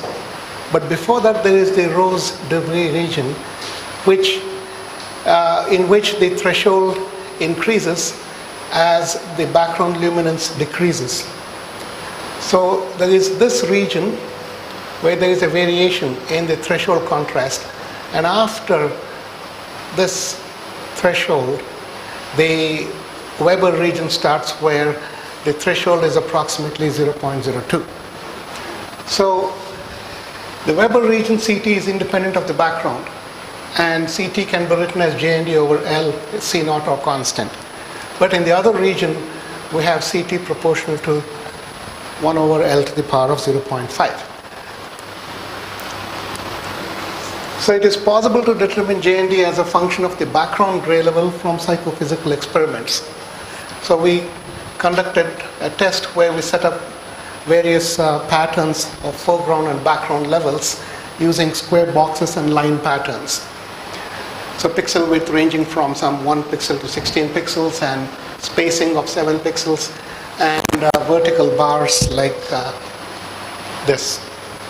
This was one of the test patterns, and the background and the value of the foreground, they were changed, and some tests were conducted, and the threshold of perception, the just noticeable difference, was mapped to be like that, which is approximately that, the Weber-Fechner relationship. Now this was just based on one experiment with one person, so it needs to be averaged over multiple observations by multiple people, then you will get a curve close to that. But we could get a similar curve using test patterns of this nature. What is the smallest object you can detect when the contrast is varied? And these are the line pairs, the gratings. What is the finest grating you can resolve before it just becomes blurry when the value of this and this values are changed? This is one illustration. So the JND condition was defined as P1 minus P2 less than minimum of JND P1 and JND P2. where P1, P2 are two connected pixels. So instead of just taking the pixel value difference, we are taking the contrast value related to that as the difference. So we call this a region growing criterion based on the human visual system. This was followed by removal of small regions by merging when a connected region with the minimum mean gray level difference. Then merging was performed if any two neighboring regions meet the JND condition, with P1, P2 representing the means of those regions. And it was iterated. So we got these results with those same test patterns with various levels of noise, that these are the two objects of interest, black and white, at different levels of noise in the upper part and lower part. And the requirement was that both of these objects should be detected in both of these at different noise levels. And we saw that it worked well. And then we extended to detection of calcifications by multi-tolerance region growing. As I mentioned earlier, calcifications, there could be many of them, and we need to analyze the shape characteristics and size characteristics of each one and get a map of how these shape and size vary in a cluster. In the case of homogeneous, or rather in the case of benign calcifications, most of them are fairly round and smooth, and there are not many of them. Whereas in the case of malignant calcifications related to breast cancer, there are many of them in a given area, and their shape characteristics vary. There is heterogeneity in density, whereas the benign ones are more homogeneous and smooth in shape. So Shen did his MSc and PhD related to these problems, and the calcification detection algorithm starts with a selection of seed pixels, the detection of potential calcification regions, and then confirmation of calcification regions. So that procedure, I'll go through that. Selection of seed pixels. Calcifications, because of calcium, they are of higher density and hence appear bright on mammograms compared to other breast tissues. So every pixel with a value greater than the median gray level of the mammogram is identified as a potential seed pixel. And then there are some additional conditions to reject regions that could not possibly be calcifications. Then these pixels are processed in sequence by selecting the highest intensity. We don't take them at random, but at the highest, start with the brightest pixels, and then grow regions, and repeat region growing as long as one of these pixels has not already been included in a region. So detection of potential calcification regions. So the region growing algorithm for this application, we made a small modification. Every 4 connected neighbor FMN of the pixels belonging to the region is checked. First there is a seed, so check its neighbors, and those that are included check their neighbors, and so on, iteratively until region growing stops. The criterion to include the new pixel must be between these limits, 0.5 times 1 plus minus tau or 1 minus tau times R max plus R min. These are the current maximum minimum of the region being grown. So as the region grows, these values get updated. The tau value was modified, that is multi-tolerance, from 0.01 to 0.4, and the step size was related to the inverse of the seed pixel value. And then for each region that was grown for a given tolerance, a feature vector was computed.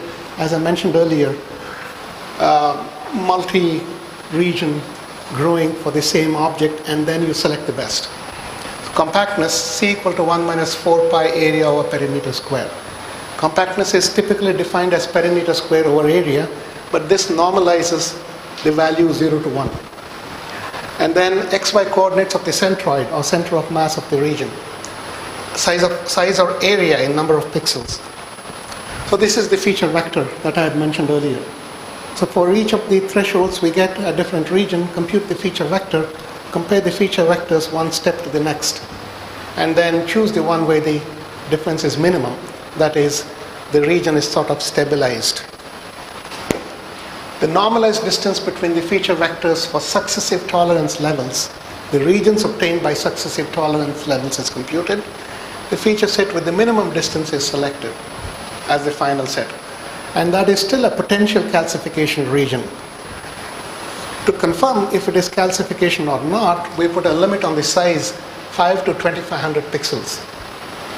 The pixel resolution in our digitized images was 50 micrometers per pixel. So this corresponds to 6.25 millimeters square, fairly small microcalcifications. The upper limit, that is. Calcification can't be that big. Condition on contrast must be greater than 0.2 of that calcification region because it has to be brighter than the background.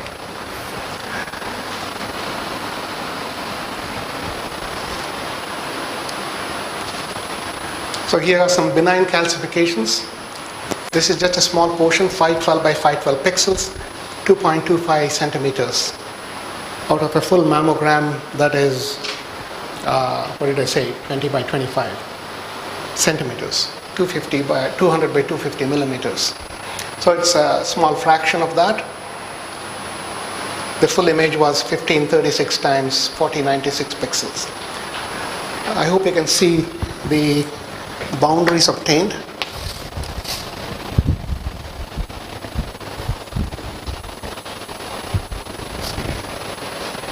So the boundaries obtained are marked here. So all of them have been detected reasonably well. This calcification, it didn't catch that incursion there.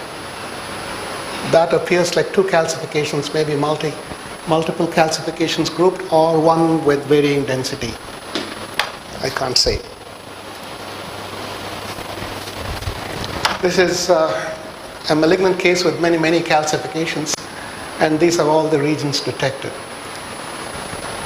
It's a little difficult to analyze images of this nature, and our colleague from radiology, Dr. Desertel, when we showed this, he said, well, he actually counted how many are there, and we checked how many we detected. But then he said, well, if there are 200 calcifications, you don't have to detect 200. If you detect 180 and say there are so many, that's enough to make a diagnosis that it is malignant. If you miss one or two, it doesn't matter. Of course, if you don't detect half of them, there's a problem. But if you miss 10% of these, there's no issue because it's still above the threshold of diagnosis of malignancy.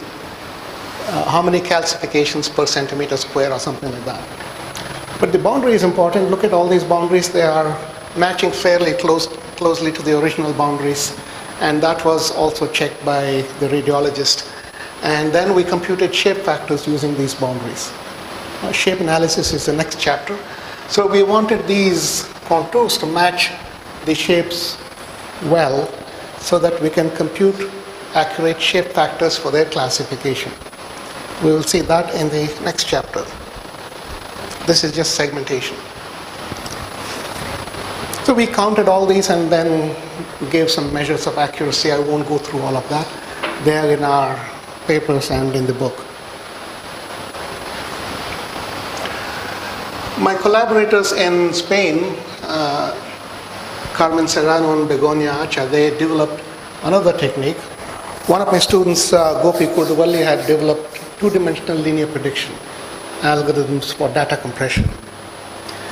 In linear prediction, in, for example, speech processing, linear prediction is done using a block, a sliding block, using the data values in this block, try to predict the next pixel as a linear combination. Take a linear combination of the pixels in a reference window, predict the next value using appropriate coefficients, which you find by optimization. And then compute the prediction error because you have the next value really, and track the error. If the signal is stationary, then the error will be low, and when the signal changes, like when I say for example asterisk or asterisk, as one says first you have a vowel, then you have a fricative, then t is a plosive, and the characteristics change and the model doesn't predict these anymore.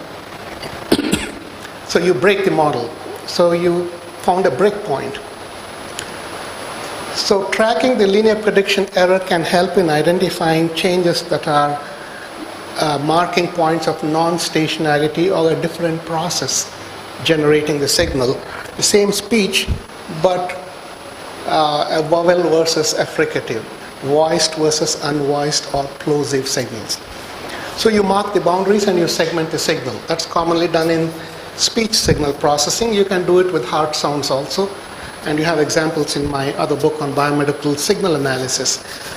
For 2D, there are two-dimensional prediction algorithms where the reference is not a series, but a block of pixels. What should that block be is another question. Do you want causality or not? So rectangle, square, or symmetric or not, and causal or not. So there are some considerations. But anyway, two-dimensional prediction is established, and there too you can track the error.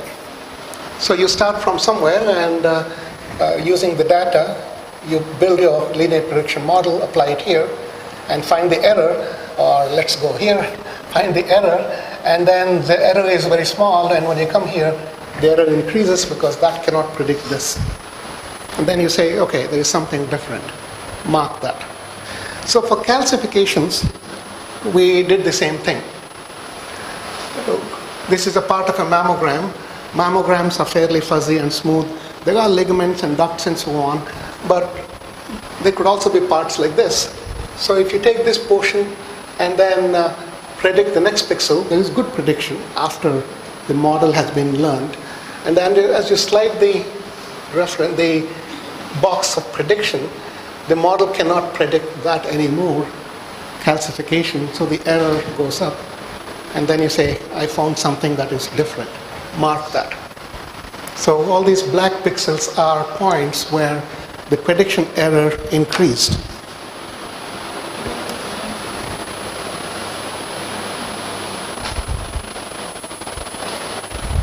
Okay. So look at these calcifications. There are a few others there. That's a duct, I suppose. But these are calcifications.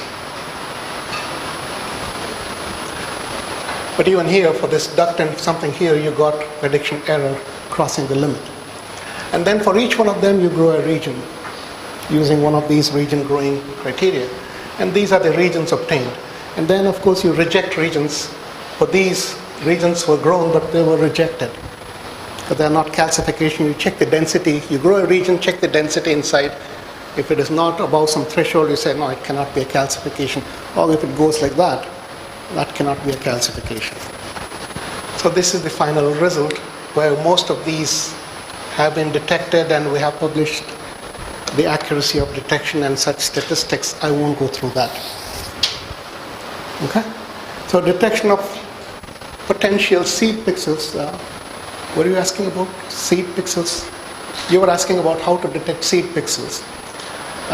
One is you can take every pixel, but that's a waste. You can take every pixel that is above a threshold, but there are some others that could pass. And this way, it is a little better. You are looking for discontinuities based on prediction, and you are getting a better collection of seed pixels for calcifications only. And then there are some problems here. The prediction failed. There could be mammograms that are more complex than this. This is very smooth. Yeah, this is what I said. There is a duct or ligament or something there, some fibroglandular tissue. But when you grow regions here, they don't meet the subsequent conditions for calcifications which I described earlier.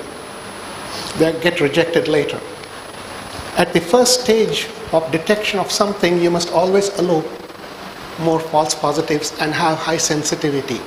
You want all of the calcifications detected in the first stage and marked, even if there are many false positives. And then you reject the false positives later by more criteria, by adding more conditions. But if you miss something here now, you cannot find them again later. You don't have any more steps to detect them. So our initial steps in all of our algorithms always allow false positives, and then you get rid of them.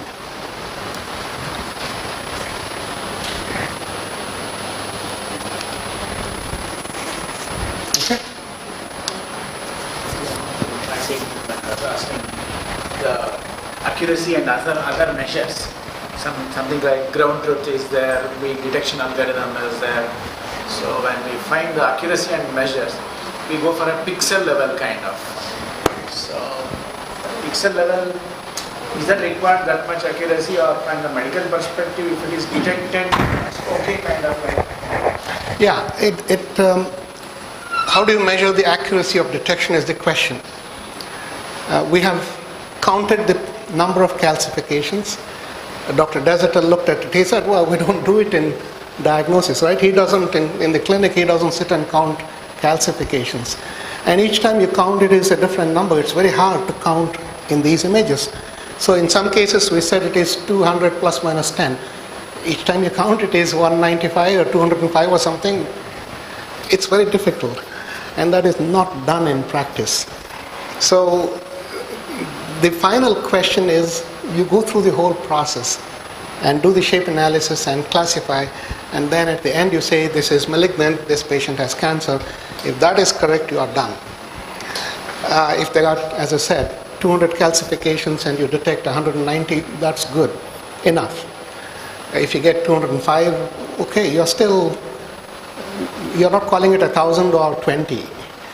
So there are different measures. If you want to measure exactly the difference between what is detected and what is the ground truth marked by the radiologist, we don't do that for calcifications. We have done that for tumors, breast boundary. I'll show you that later, where the radiologist has drawn the pectoral muscle, the breast boundary, the tumor boundary. There we can measure distance and various measures. I'll discuss them later. For calcifications, there is no need to check the shape of everyone because even the radiologist cannot draw that. The deep learning era will compete for such kind of... Yeah, so one needs to take the larger view and say, what is the final goal of all of this analysis and where do you want to compute the error?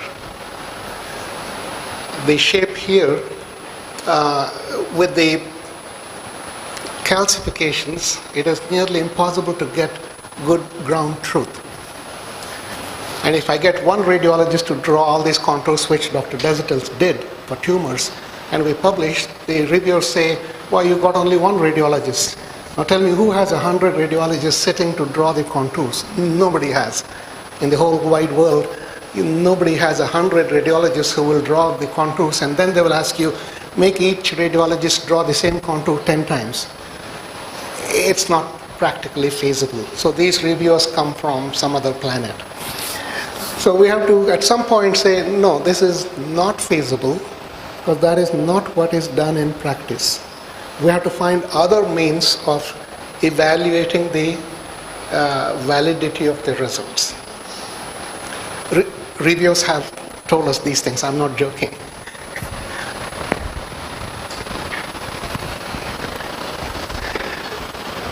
Any other? We are changing the topic slightly here. Any other comments, questions? I just need to add to what I was saying. So I had an instance where I happened to give it to two radiologists. Okay. So one was from over there and another one from Africa. So, but they disagreed on the instances. So what they suggested was like give it to another third radiologist. Mm-hmm. So that fellow came back with an entirely different bounding process. Yeah. So now I don't know what to do now. So which one is which? So in such a case, like how do we address this? Yeah. As engineers and scientists, we can take a different view. We can say, well, I detected this contour and this radiologist gave me that contour. There are measures to compute the distance. I'll show some later on. Mean distance to closest point or house dot distance and so on. You measure them and say, okay, my deviation from radiologist 1 is something. The agreement is 95%. Another radiologist draws a different contour. My agreement is 93%. And another radiologist, I get 93%. Okay, fine. What is the difference between these two radiologists and this radiologist and that, and find, and that may be 80% agreement. So my agreement, my segmentation is agreeing with each radiologist more than their own agreement, then I can say I'm better. So the inter-radiologist deviation is one. The deviation between the computed result, whichever way it works, you argue as you wish.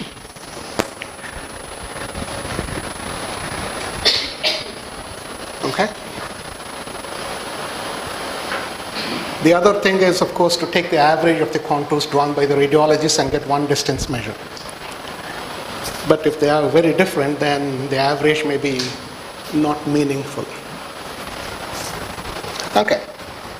With my collaborator, Denise Gugliato in Brazil, we did some work on fuzzy segmentation. She is a computer scientist and I'm an engineer. Our languages are a bit different.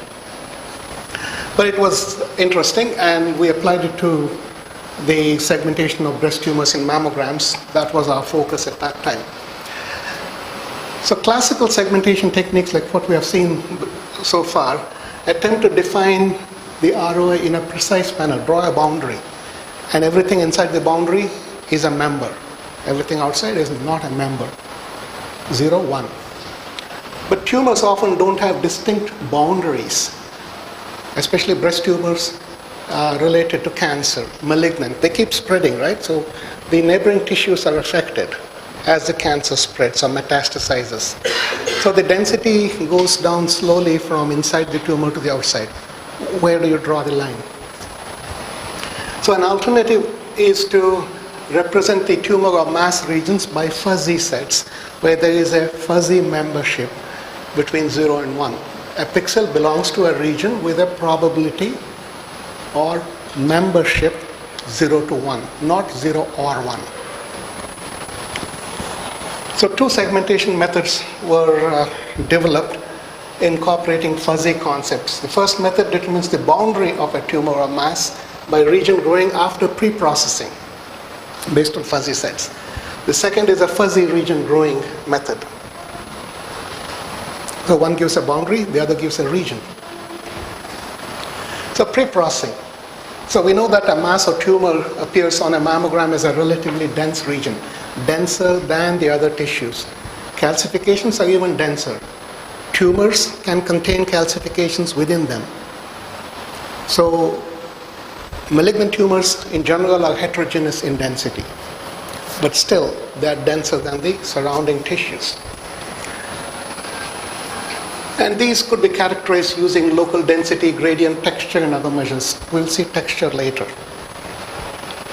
So you can compute a set of such local properties using blocks or for the tumor, or maybe from somewhere you have this reference vector of these features, whatever the features be. And the feature could be just a gray level.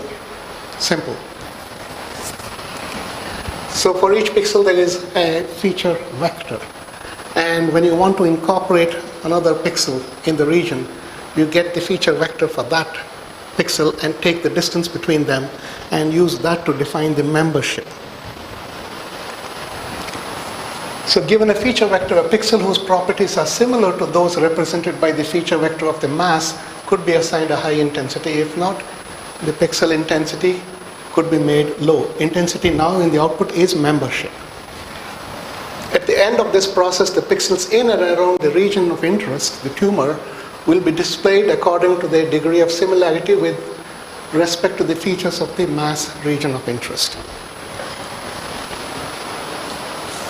So you define a fuzzy set by assigning to each element, it's a universal set, the whole set of everything, omega, a value representing its grade of membership in the fuzzy set.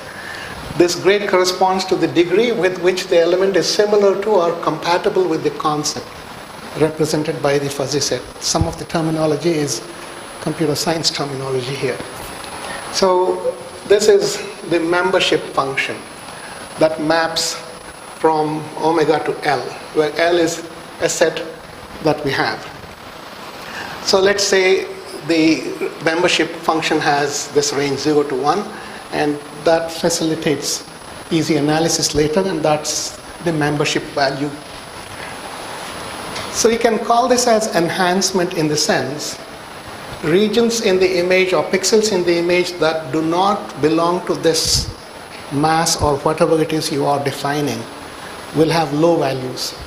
Those that are determined to be part of this set, fuzzy set, will have high value. And these values are between 0 and 1. And later on you can threshold or do something more. But in the initial step, you get this. The original image is mapped to a fuzzy set according to a membership function.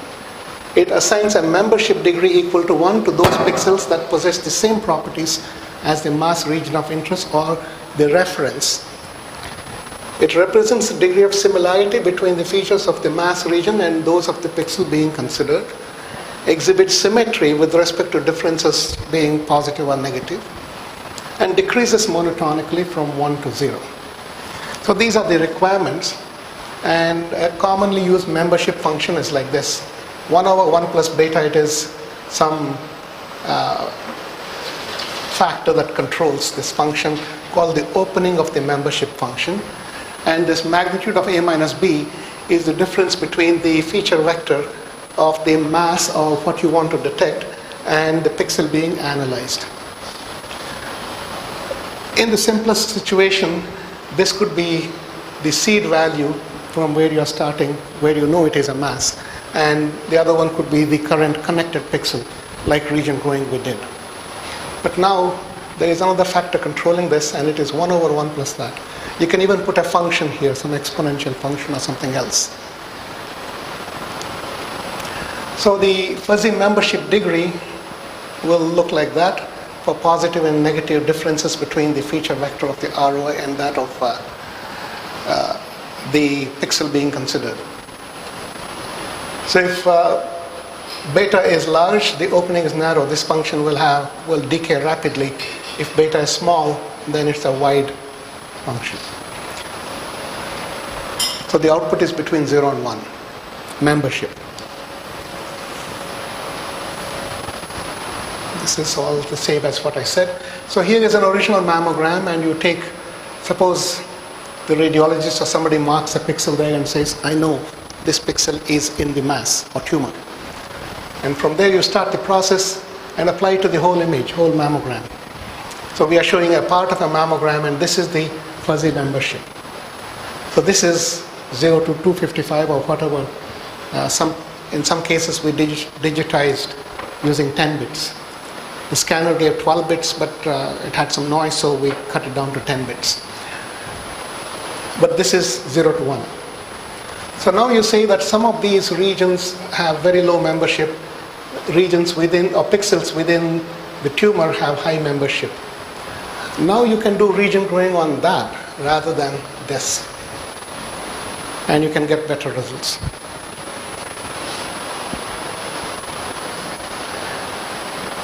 So here is the result. This is a speculated malignant tumor. Pixel size is 62.5 micrometers. This is the result of fuzzy set based enhancement. So all of these have very low membership. This is enhanced.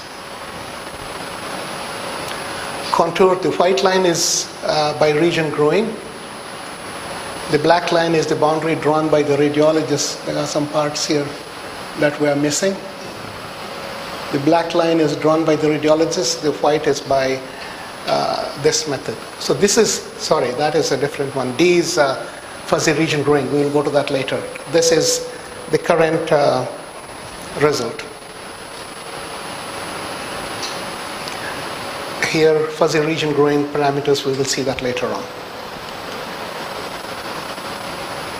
Okay, so that is the current result. We'll come back to the other part later. So fuzzy segmentation based upon region growing is another.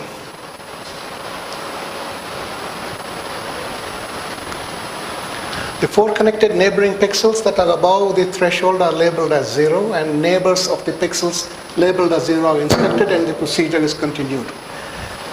So it's the region growing now on this result. So that part is the same as what is before, so no need to go through that. So here is an example with a test image, a circle with noise. And using different seed pixels. This is the original with Gaussian noise added. Seed pixel 6060, which is somewhere, and threshold 0.82 on the fuzzy region growing method. This is the contour we obtained. A different seed pixel 6860, we got that. And 3 different seed pixels, we get similar results, not exactly the same, based on fuzzy region growing in spite of so much noise. So here is another mass example. This is after fuzzy pre-processing, and the region growing. Black drawn by the radiologist, white by this method. We will get to that later on. Okay.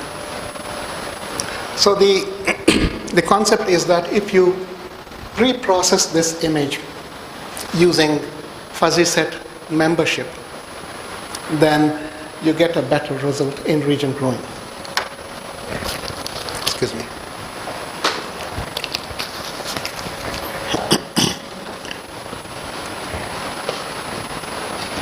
We tested this with a few mammograms, 47 mammograms, and there are some results. I won't go through the details. You could read that later on. We defined a measure of fuzziness to compare the results obtained by the segmentation with the contours drawn by the radiologist. The method uses fuzzy fusion.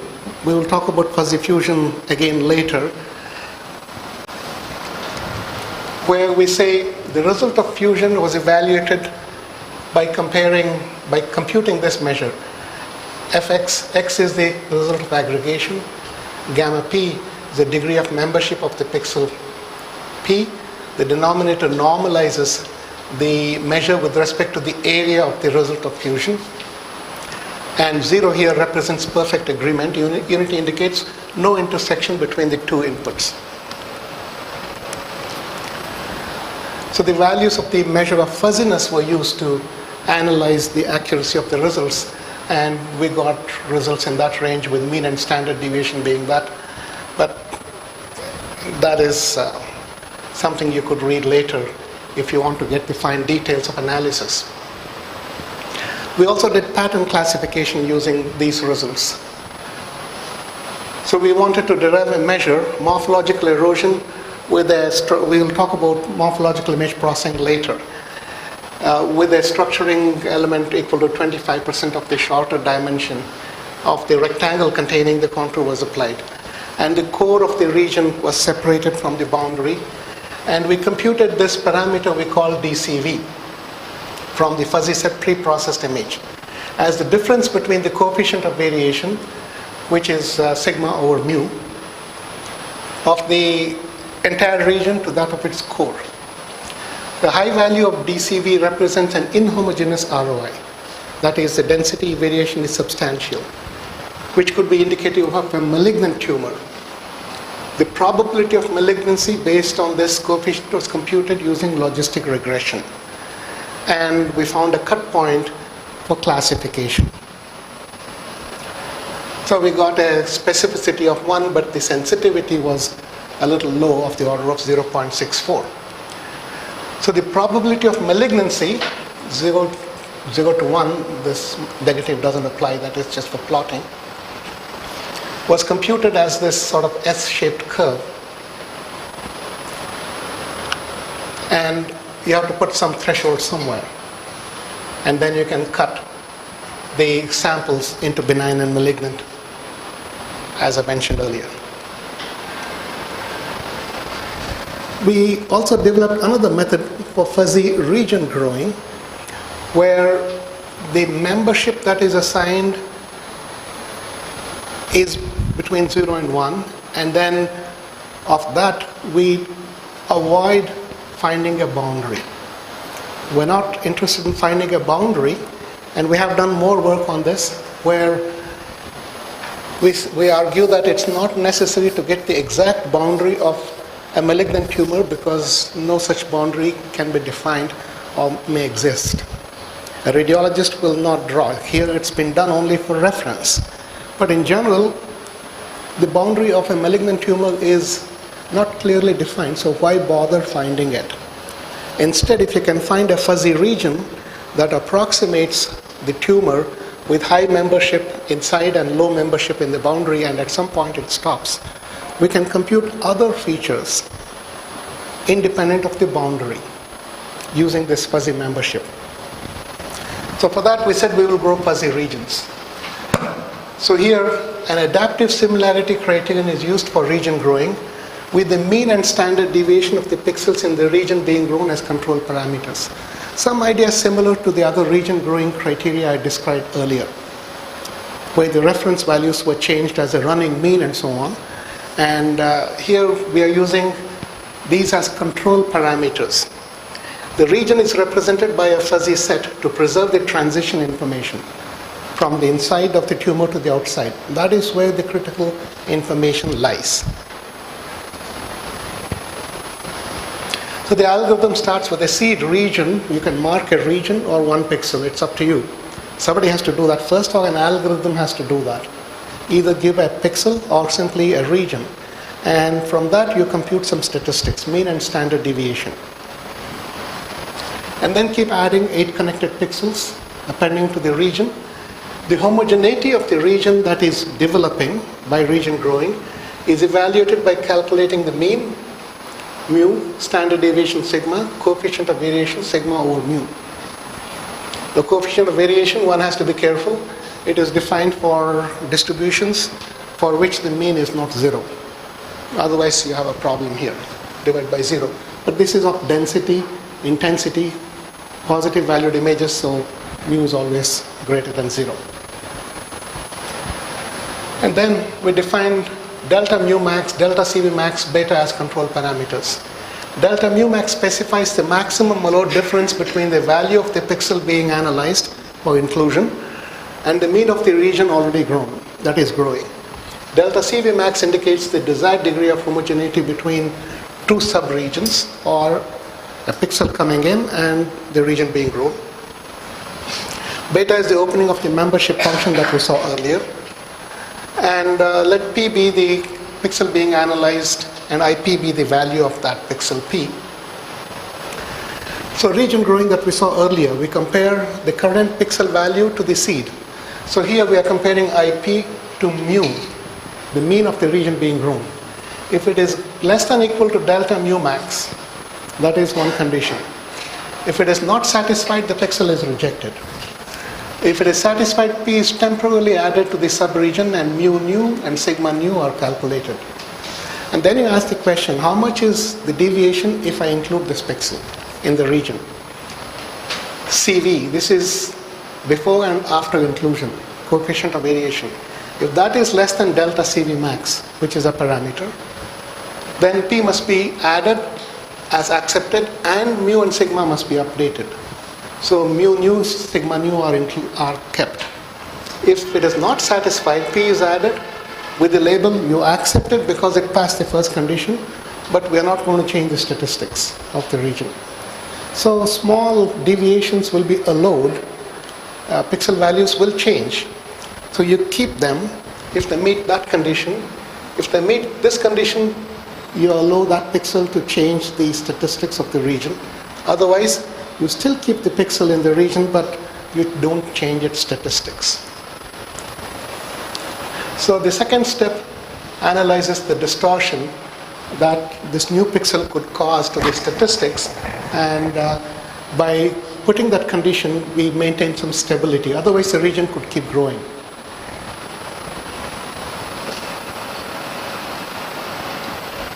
So this parameter works as a filter that avoids the possibility that the mean and standard deviation suffer undesirable modification.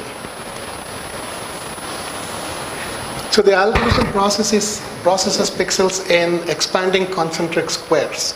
So many of the region growing algorithms can give different results depending upon how you scan the image for inclusion of pixels. Do you keep going in this direction or in that direction? Here we took squares. We looked for immediate connectivity around the pixels, the pixel that we are including. So this also provides some stability. The scanning process or procedure is also a factor to be considered.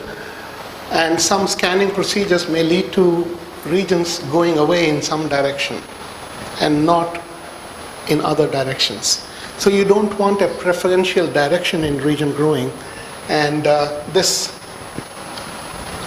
the expansion in concentric squares was found to be appropriate here. The membership function I said, and that is the rest I have already said. So the membership function characteristics are these. The membership degree of the seed pixel must be equal to 1. Of a pixel labeled as rejected must be 0. Membership function must be independent of the seed pixel or region. So you are computing some parameters and feature vectors.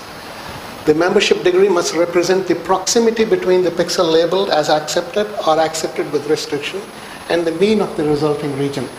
Perhaps proximity is not spatial proximity, but in terms of the properties, grayscale, texture, whatever you have. Here we only use grayscale. The function must be symmetric, I showed that earlier. The function must decrease monotonically. And the membership function, we gave a different definition here. It's mean of seed region plus standard deviation of seed region minus mu. And this B is delta mu max. These are two parameters of the function. I'll show in a moment. The value of the pixel P is mapped to the fuzzy membership degree if the pixel value minus the mu is less than this threshold T, tau, defined by that A, then this gamma P is equal to 1. The membership is 1. Otherwise, the membership 0. If it is outside the range B, otherwise in between A and B, you have this fuzzy function. This is the same fuzzy function I mentioned earlier. So it looks like this. There is this limit A, below which you give a full membership function, and after A up to B, you give this fuzzy membership, and after that, beyond B, you reject.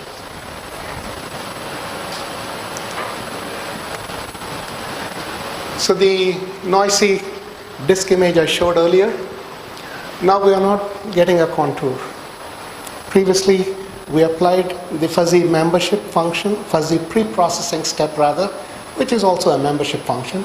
And then we did a region growing and obtained the boundary. Here, there is no boundary, no contour, I should say.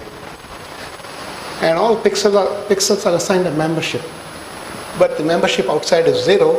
Inside is, most of them have white membership, full membership. There are some in between values, they are hard to see.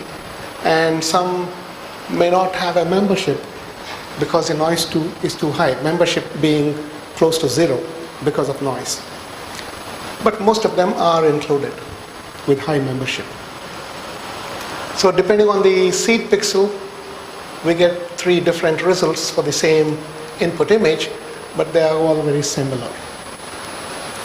So now we say the region has been identified.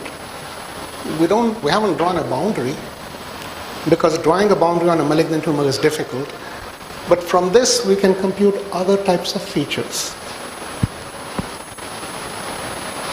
So we tested with 47 mammograms and came up with some parameters that were suitable.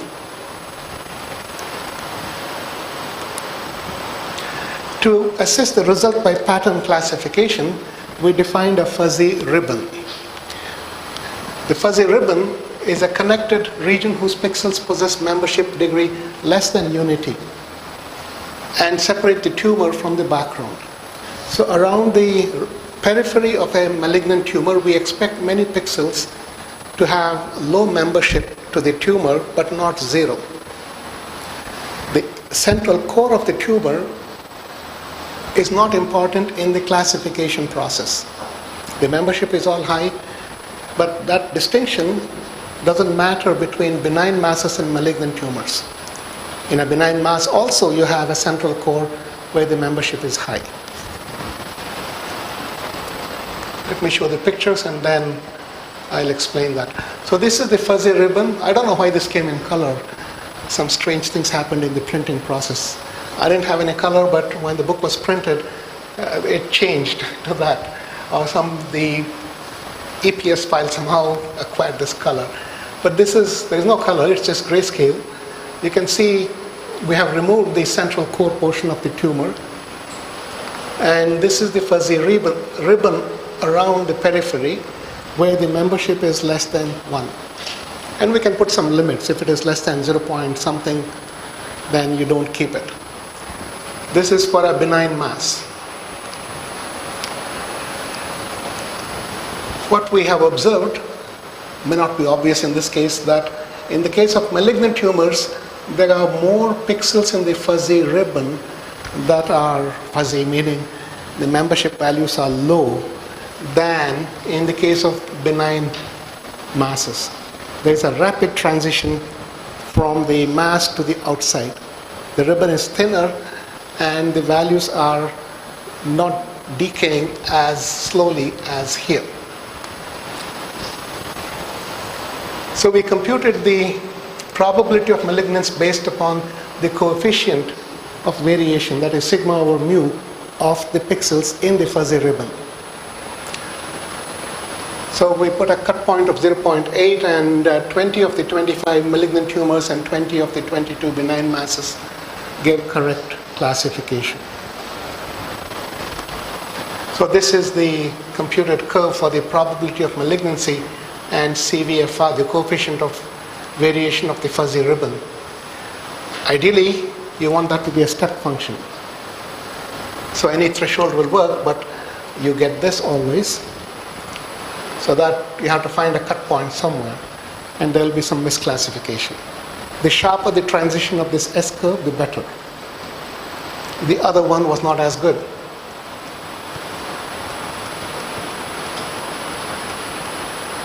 This has a slower transition. So this feature, DCV, is not very good. And the accuracy was not as good as this current one. This is better. But if you can design one that goes like a step function, that is even better. Okay?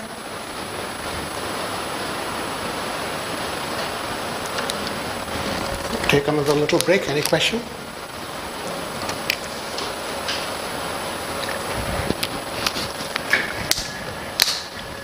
Okay. Now segmentation, as we have seen so far, region growing and so on, did not assume any particular shape or size of the objects. Give a seed pixel and say, okay, look for something similar and keep growing region, and whatever shape and size we get, that's a region.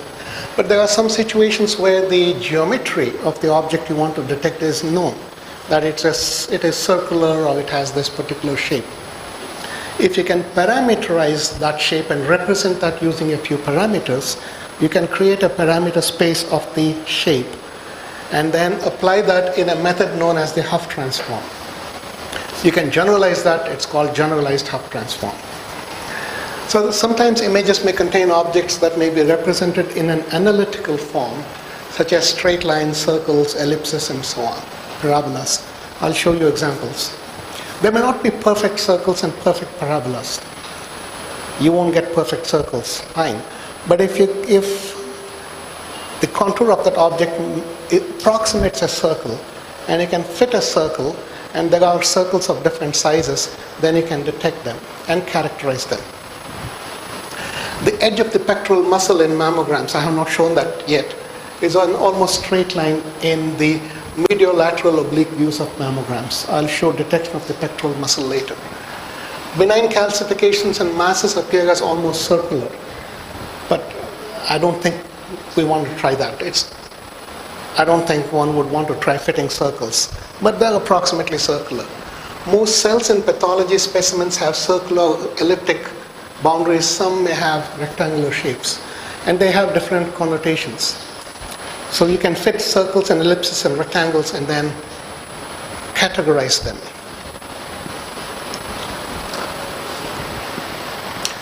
Parts of boundaries of malignant tumors may be represented using parabolas. I'll show that later.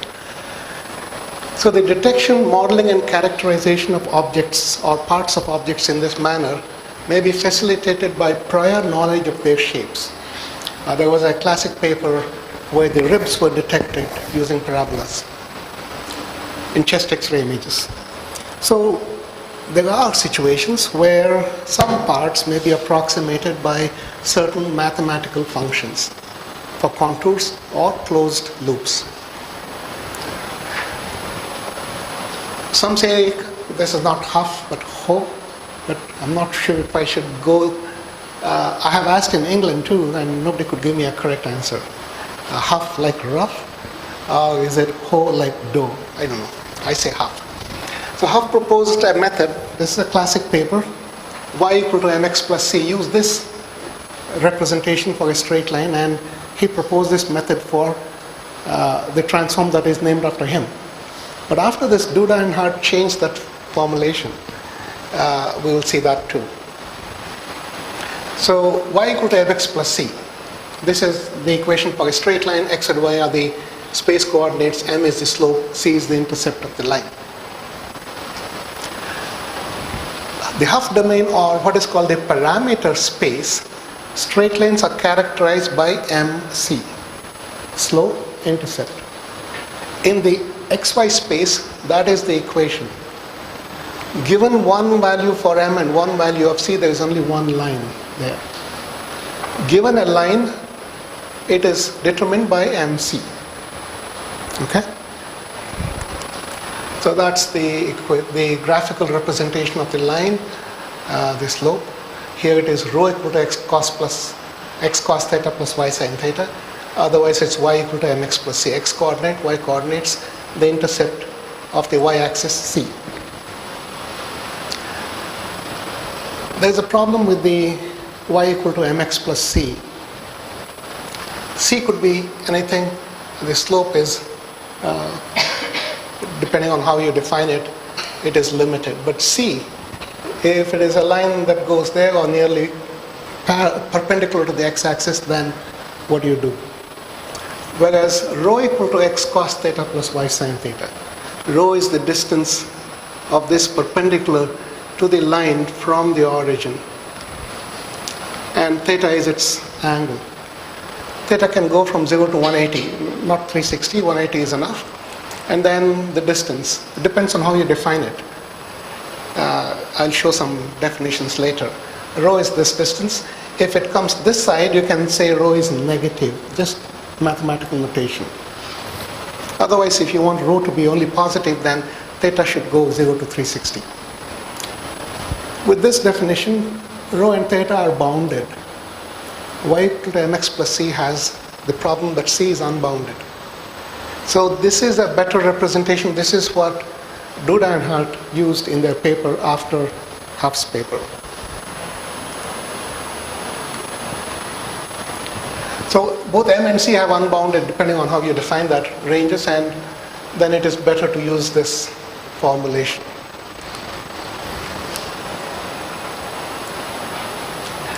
The origin is another thing. Where is the origin in your image? Do you want it in the middle of the image, or do you want the top left corner?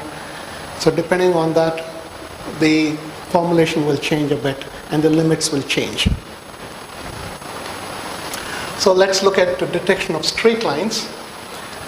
So you have a bunch of pixels x and y and n going 0 to n minus 1, number of pixels along the line, but it could be broken.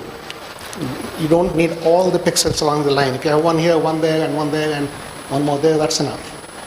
Two points will be enough, but when you detect an edge or a line in an image, you will get a few pixels, and some of them may be a little off. It is assumed that the image has been binarized such that the pixels that belong to the line have a value of 1 and everything else is set to 0. It is advantageous if the line is 1 pixel thick. Otherwise, within a thick line, you could have multiple lines. So which line do you want is the question. So try to skeletonize the line that you have detected, so the line is only 1 pixel thick. Otherwise, the problem is, if you have that is fine, but if you have a line that is thick, Within this, you can draw so many lines connecting all these pixels. You can even draw lines like that. So you get a bit of a mess in the hub space. And then you find the best and still work. So the normal parameters of the line are rho naught, theta naught. All pixels along the line satisfying this xn cos theta naught, yn sin theta naught. That will form the line. So for a given pixel x and yn, what happens? This equation defines a sinusoidal curve in the rho theta space. Rho naught, theta naught are parameters in the rho of one point in the rho theta space. X and yn are pixels, these pixel coordinates that you have somehow segmented, detected, marked. And for a given value of x and yn, then you have an equation in rho naught and theta naught. That will form a sinusoidal curve in the rho theta space. And all the curves for these n pixels along that line should intersect at that point rho naught, theta naught. Many sinusoidal curves will intersect at that point. I'll show examples soon. A point xy in the xy space corresponds to a sinusoidal curve in the rho theta space. Using that same equation, a point in the rho theta space corresponds to a single straight line in the xy space. Points lying on the same straight line in the xy space correspond to different curves through a common point of intersection in the parameter space. Points lying on the same curve in the parameter space correspond to lines through a common point in the xy space. So this is the set of properties of the hub space for lines and any contours you want to analyze, any shape you want to analyze. The sinusoidal is for this straight line equation. So the procedure is discretize the rho theta space. Rho and theta, rho could be from, if you take the origin to be the center of the image, it is the half diagonal of the image. 0 to half diagonal. Theta, then depends on how you define rho. Theta could be 0 to 2 pi, 360 degrees, or 0 to 180 if you allow rho to be positive and negative. Rho is distance. So it cannot be negative, but if you say if it is below the x-axis it is negative, then you can use the same equation. I did it that way. So discretize, for the sake of programming, the image is already discretized. Call that rho k going 0 to k minus 1, theta l going 0 to l minus 1. The bins are called accumulator cells because you keep adding values to that, incrementing by 1. And you put some limits on rho and theta so that you can define an array. 2D, in this case a 2D array. For each point in the given image that has a value of 1, a pixel that you have detected and marked, increment by 1 each accumulator cell in the rho theta space that satisfies that equation. Rho equal to xn cos theta plus yn sin theta. Equality, but satisfy plus minus something. If it is closed, you say, yes, I'll take the closest bin. So exact equality needs to be translated to some acceptance rule. The coordinates of the point of intersection of all the curves in the parameter space will provide parameters of the line, assuming there is one line. If there are multiple peaks, then you must detect all of them and get all of those lines in the image. If several lines exist, there will be need to search for all possible points of intersection. Points of intersection means that value will be large. So search for all local peaks and get all of those lines and then say which line do I want. Maybe only one, or maybe you will keep some of them, throw some of them out. A threshold may be applied to detect only lines that have a certain minimum length. Number of pixels will be, which will be the value of that peak in the hub space. How many points satisfy that equation for that line? A point is a pixel. How many pixels lie on that line? So all cells in the parameter space that have counts above the threshold may be taken to represent straight lines or pieces of straight lines with the corresponding rho theta values and numbers of pixels. Sometimes a line may be broken, you get multiple segments. So here is an example. I had quite a bit of fun doing all these in MATLAB until 1996 or 7. I didn't know of MATLAB. I don't know when did MATLAB start, about that time, 90 or 95 or something. I used to teach image processing before that and signal processing, and wrote old Fortran programs. Nobody knows Fortran anymore, I suppose. You know, okay. You use Fortran? Anybody else Fortran? 77 Oh, was that. what? Fortran 77. Yeah. You still use? Not my lead. Okay. In my engineering course, 1971 to 76, my final year in electronics and communication in Mandya, University of Mysore, PES College, was 1976. We had a computer programming course, no computer, not even a calculator in the whole town and college. And we studied programming. We wrote an exam, writing programs, not knowing where it'll go. And anyway, we got marks and passed. Only after going to the Indians of Science, we could punch cards and stick the cards in the computer. Also punch tape. Anybody has seen punch tape? Paper tape readers? No. Punched cards? How many of you have seen punched cards? Museum. No, have you used? Yeah, I will also be in a museum soon. Okay. So I created these using MATLAB, but before that, when I started teaching image processing, I had my own Fortran programs, and I would give the executable code to my students and say, run this with this parameter. And there were no monitors to display. And we would print on paper using superposed printing, an algorithm given in the book by Gonzalez and Wins. And then monitors came up, and anyway. This was easier, but I had to learn. My students taught me MATLAB to begin with. So here's this line I made up, and every pixel here gives a sinusoidal curve here. This is the image space, this is the half space. So there are many pixels here and many sinusoidal curves, the cos theta plus sin theta, something that we saw. They all intersect here. So that gives you the rho and theta. Rho equal to 20. Rho theta is 20, 30 degrees. I defined the origin in the middle, x-axis plus minus 50.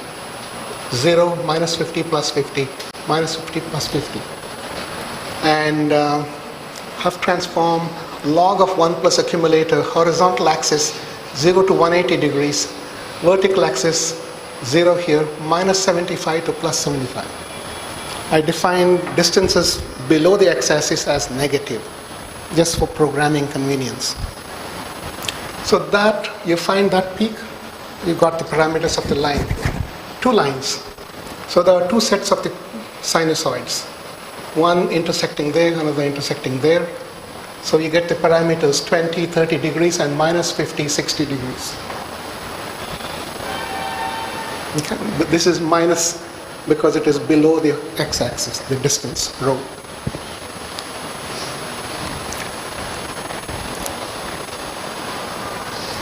.245. Yeah. Detection of circles. The equation for a circle is x minus a squared plus y minus b squared is c squared. Now we have 3 parameters. xy input space is only 2, but the parameters for the circle are a, b for the center and c for the radius. So a circle is represented by a single point in the 3D space, ABC. One point in that space, ABC, is a circle in the xy space. The points along the perimeter of a circle xy space describe a right circular cone in the ABC space. So if x and y are fixed, then you get an equation in ABC. What will that define? We'll define a right circular cone. I'll show you that. The algorithm for detection for straight lines is just extended the same, find peaks, but now in a 3D space, ABC. So here's a circle on a discrete grid, 30 by 30, a radius of 10 pixels, centered at 15, 15. So this is the half space in slices. Each image is of size 30 by 30. That is the size of the original image. So what you're doing essentially is for every pixel here, you draw a circle there of that radius. They're all a bunch of circles, but they're not intersecting. And here you're drawing those circles. But as you come here, they intersect at a common point. And then they diverge again. So here we have C going 1 to 36. 1, 2, 3, 4, 5, 6, 7, 8, 9, 10, and so on, 36. So the peak is for C equal to 10. 6, 7, 8, 9, 10. That is the global maximum in this space of 30 by 30 by 36. So you find the global maximum, so that's the best circle I have. If you only have one circle. If you want to find more circles, then you take the next peak and the next peak and the next peak and check if they are good for you. So the circle is detected. That is the global maximum, and by design we know that corresponds to C equal to 10 pixels radius. And that is our circle. So this is that collagen fiber image. So I thresholded that and got their boundaries. And what I did for display purposes is I got the boundaries in white, turned them to black, and overlaid with 10 times the C equal to 5 plane and C equal to 7 plane. C is the radius of the circle in the half space, like this. The half space looks like this, but now it is more complicated. I'll show you that. And I overlaid the half space, and inside each of these circles you will see a bright spot indicating that is a circle matching the C equal to 5 plane. C equal to 7 plane, you don't have a bright spot in that. You have a bright spot somewhere there, somewhere there. So wherever there is a bright spot, you say there is a circle. Is that correct? You compare with this. These are not perfect circles, but still there will be some match. A circle, if a full circle may have 50 points, but you may have 40 pixels, so you get that much of the corresponding peak. So if you detect this in the half space, then that's a good circle detection for that. Another one, and so on. I'll show you another example. These are the half space slices. No peaks, and multiple peaks appear here, and then there are not many peaks. So C equal to 1 to 12. And we used 5 and 7 there. 5 is this, 7 is this. So there are some peaks here you can see. No such peaks there. And there are multiple peaks, multiple circles of different radius values. You want to detect all of them.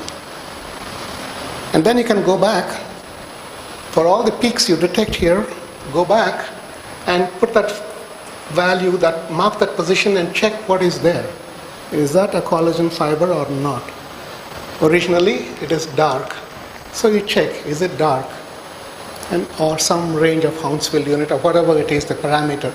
If it satisfies the conditions, take it. Sometimes some gaps here could also be fitted with circles. So if it is white inside around the dot that you detected, you say, no, that cannot be what I want. So post-processing helps you reject some of these. So the half space just gives you these points of high probability of occurrence, let's say, of a circle. I'll give you another application later. Maybe if I do in one of my seminars, if I am able to do the image processing for ophthalmology, I'll show you that. Here's another example. The collagen fibers, big and small edges. This is superimposed with 10 times the C equal to 13 plane. No, which one? Yeah, C equal to 13, C equal to 20. 13, you have 3 circles. The other one, you have 3 there. These two, maybe that. You see half, it is a broken circle, but still getting some output. And that's the half space for various values of the radius. Almost done. We'll stop here. This I did only to superimpose and give a visual display. In an algorithm, you wouldn't do that. You just detect peaks here, local maxima, and then check conditions and accept or reject. Okay, we'll take a break here. It's 10 to... It is not yet ready, so. Not yet ready. Okay. 10 more minutes? Okay. There are methods to improve an initial detection. You get an initial region and you say, well, it's not good. How can I fix it? So the user may wish to impose conditions, smoothness of the contour. And you want it to be authenticated by an expert like a radiologist. So they may modify the contour, and there are some graphical tools available to push and pull individual pixels and fit some spline functions or some other functions. So polygonal and parabolic models, you could put a model to this and say, well, there are some minor variations that I don't care for. That could be artifactual due to the imaging conditions, noise, or the accuracy of the algorithm. So I'll smooth over that and fit some curve, maybe a circle, maybe a parabola, whatever is suitable for the application. I'll show you some examples later. Polygonal and parabolic models, B-spline and Bezier curves. So those could be built into, the B-spline and Bezier curves could be built into a tool, a graphical tool, where you show the obtained result and let the user add just some pixels. So this pixel is too far and pull it out, and it maintains continuity with the rest. Active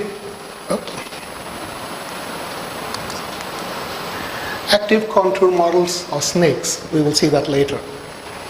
The live wire was a method proposed by Udupa and his colleagues, where they said you mark some points and then the contour that is obtained is required to include those points in the process.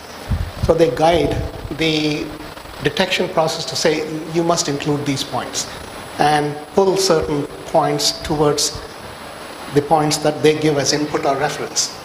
Fusion of multiple results of segmentation is what I'll show you later on. You get a contour from here, you get a region from there, something else from here. Do you take each one of them, or could you put them all together and get a better result? We will see that later.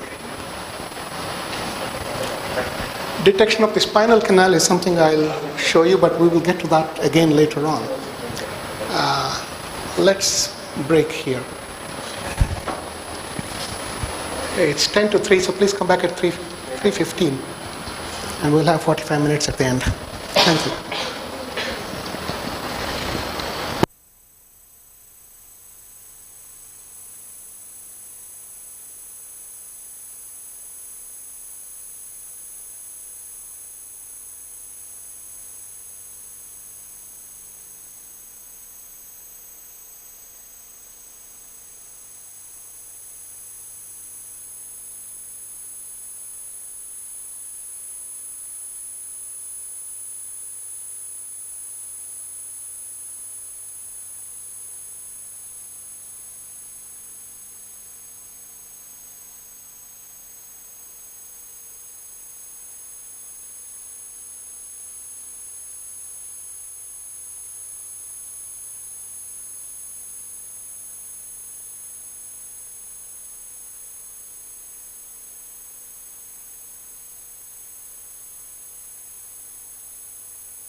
Okay, we have 30 minutes left. We will try to close as close to 4 o'clock as possible. Let us look at a few applications that we have worked on from our own research projects. We will look at detection of the spinal canal, and this will come up a little later in my seminar on 3D image processing for landmarking. I'll show some of this again later. Spine, spinal cord, and spinal canal, they are important landmarks in procedures for image-guided surgery, therapy, radiation therapy, and so on. Also in the design of atlases and design of algorithms to detect, segment other organs, they can form as references. With reference to the spine, you can locate other organs and structures in the body. In one of our projects on the detection and segmentation of the tumor due to neuroblastoma, I showed that tumor in the abdomen earlier, we found the spinal canal was observed to interfere in the segmentation process. That is, when we were growing the region for the tumor, it would go into the spinal canal. So in this manner, we identified certain structures that were causing problems in segmentation of the tumor. In order to improve the segmentation of the tumor, we said, let's identify these other structures and remove them. There's an old story. I even have some pictures to show that. There was somebody who went and saw some beautiful sculptures of elephants in our temples, stone sculptures of elephants, and went and asked the sculptor who does that, how do you carve these beautiful elephants? And he said, well, I take a big rock and I remove everything that is not an elephant. So that is removing structures. That doesn't help us. So remove things that are not what you want to find. So remove everything that is not the tumor. That's what the radiologist also told us. We asked, well, I can't find this, I can't see the tumor, how do you find it? He said, well, this is the kidney, remove it, this is the liver, and so on. What remains is something suspicious. So there is a process of elimination also that could help. So we said, let us detect all these other organs that are causing problems, but they're also important as landmarks. And this will come up later again.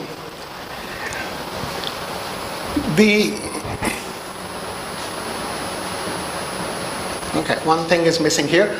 The section of the spinal canal, not the whole spine, the spinal canal inside the vertebral body is circular in this region. So in the neuroblastoma cases, the images were of the abdomen and partly into the pelvic cavity and the thorax, but not in the main chest area or the neck area. There, in the neck area, the spinal canal becomes almost triangular in shape, and in the chest area, it could change shape a little bit, but in the abdominal area, it is mainly circular. As you go lower into the pelvic area, again, the shape changes.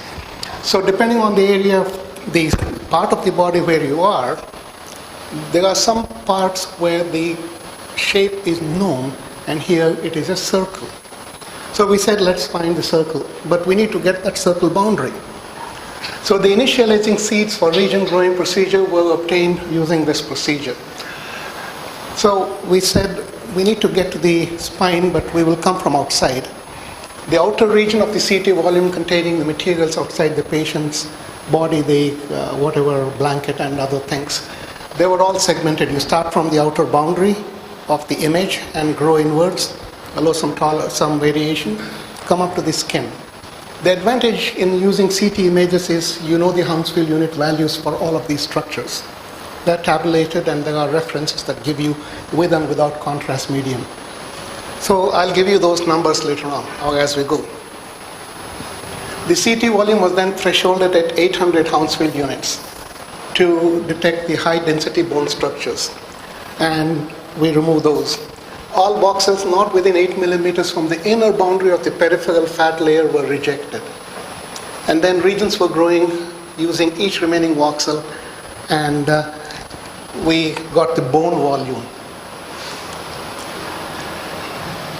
For the bone, it was 800 plus minus 2 sigma, with sigma being 103 Hounsfield units. And then we cropped that to limit the scope of further analysis. Initially, just the geometry of the image was used, but later on I'll show you a better procedure. This was done by one of my students, and another student modified it and improved it. So the width and height of the image were taken. The patient is always lying on the back, and the patient is centered, so the spine has to be there based on the imaging geometry. So we cut that portion and take the bone volume in that area. To detect the bone volume is not a problem. As I said, it's high density, so that threshold of 800 plus minus 2.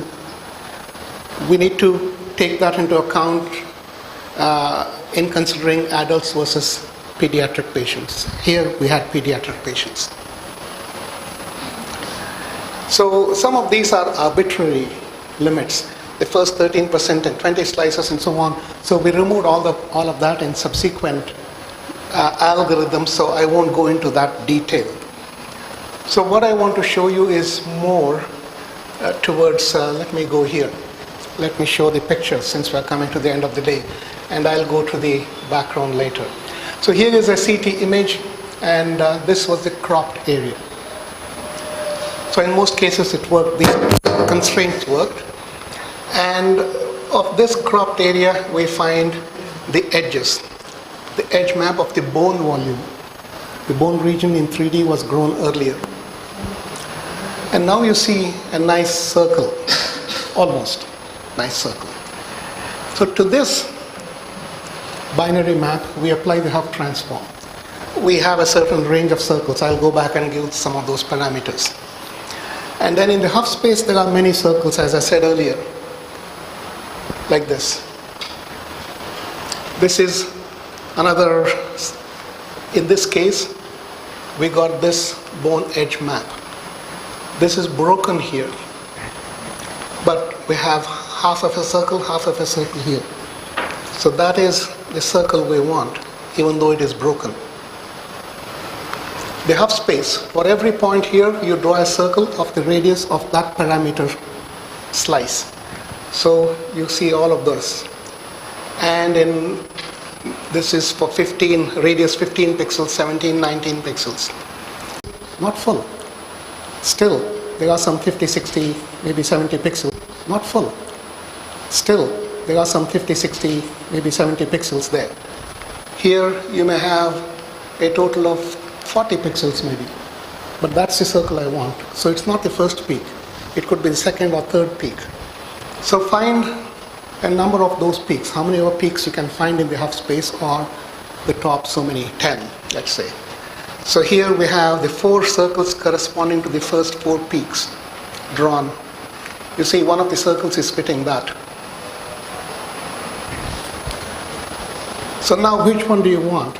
Fortunately, one is fitting this also. So we check what is inside each circle. This circle has high density bone. We know the Hounsfield unit for this and that. So we reject that. So in this manner, find the average density or Hounsfield unit value in each of these circles, and then select the circle that meets all of your conditions. In this case, there was no problem. The first circle was the final circle. The circle has a radius of 6.6 millimeter. So that was easily detected. So let's go back and look at some conditions here.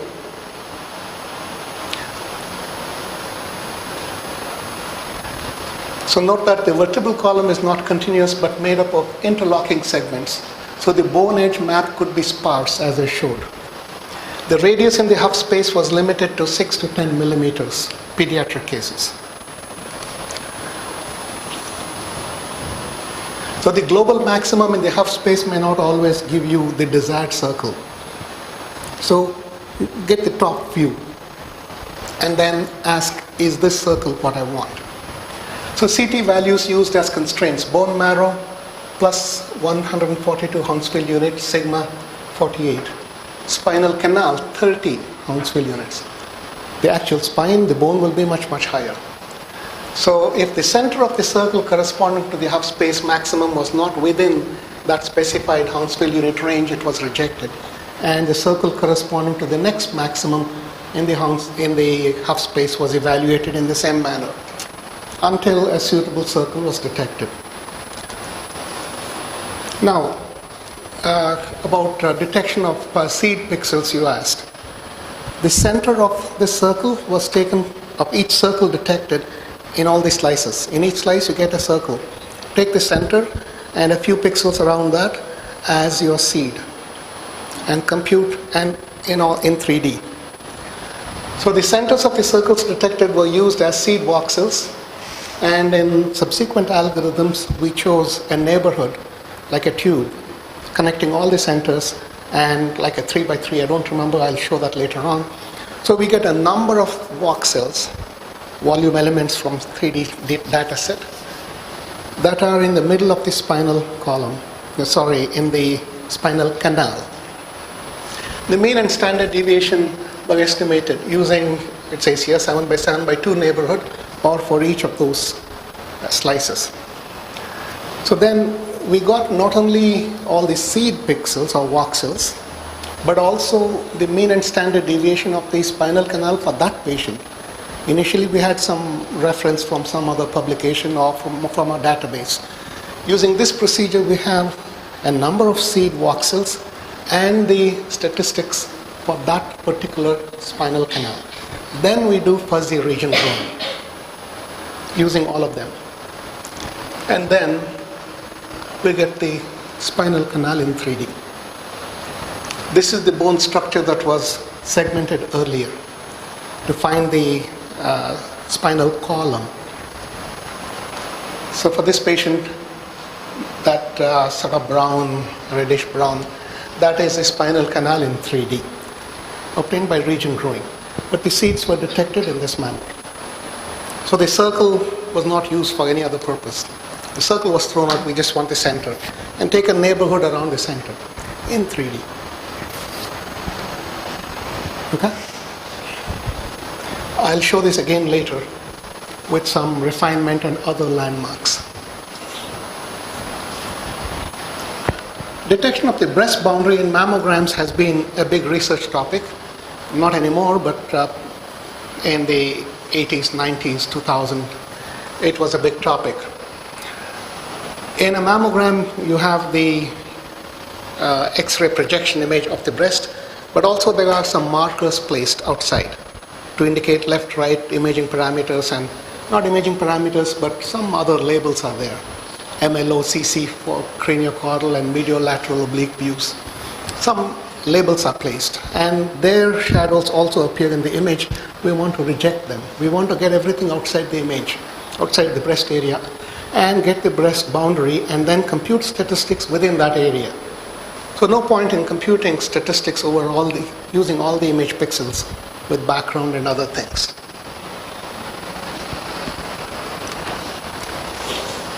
So Ricardo Ferrari from Brazil did his PhD work with me and his supervisors in Brazil on this topic. So first we started with the traditional active contour model or snakes, and he included this active deformable contour model. I'll go through the procedure. The image contrast is first enhanced just by taking log. And to avoid taking log of 0, you just add 1. That's not a big deal. We have seen some pictures like that, the mammogram and the log. So now the edge comes out very clearly, better than in the original. So we can't see the edge here. The edge is seen clearly. These are all the labels, and you don't want all of this black background.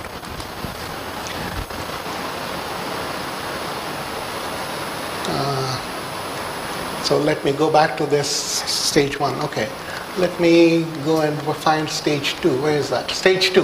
A binarization procedure is applied using the Lloyd-Max quantization method that I described earlier, right at the beginning. You could use any quantization technique. Spurious details generated by the binarization step are removed by using a morphological opening operator with a structuring cell element of diameter 7 pixels. I haven't covered morphological image processing. I'll give you a brief description of that later. Nowadays it's commonly used, so I didn't include that in the preceding matter. And then an approximate contour is extracted by using the chain coding method. You will see chain coding later. So some of these applications have been put in this chapter, but some methods will come later. So the starting point of this approximate curve is obtained by following the horizontal paths starting from the centroid of the image, right in the middle, towards the chest wall until a background pixel is found. So this avoids selecting an initial boundary points from the artifacts of patient labels. You don't want to start with a wrong pixel on the boundary.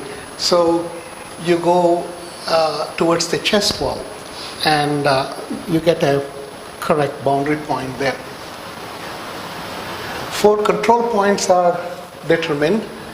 I'll show that later on automatically.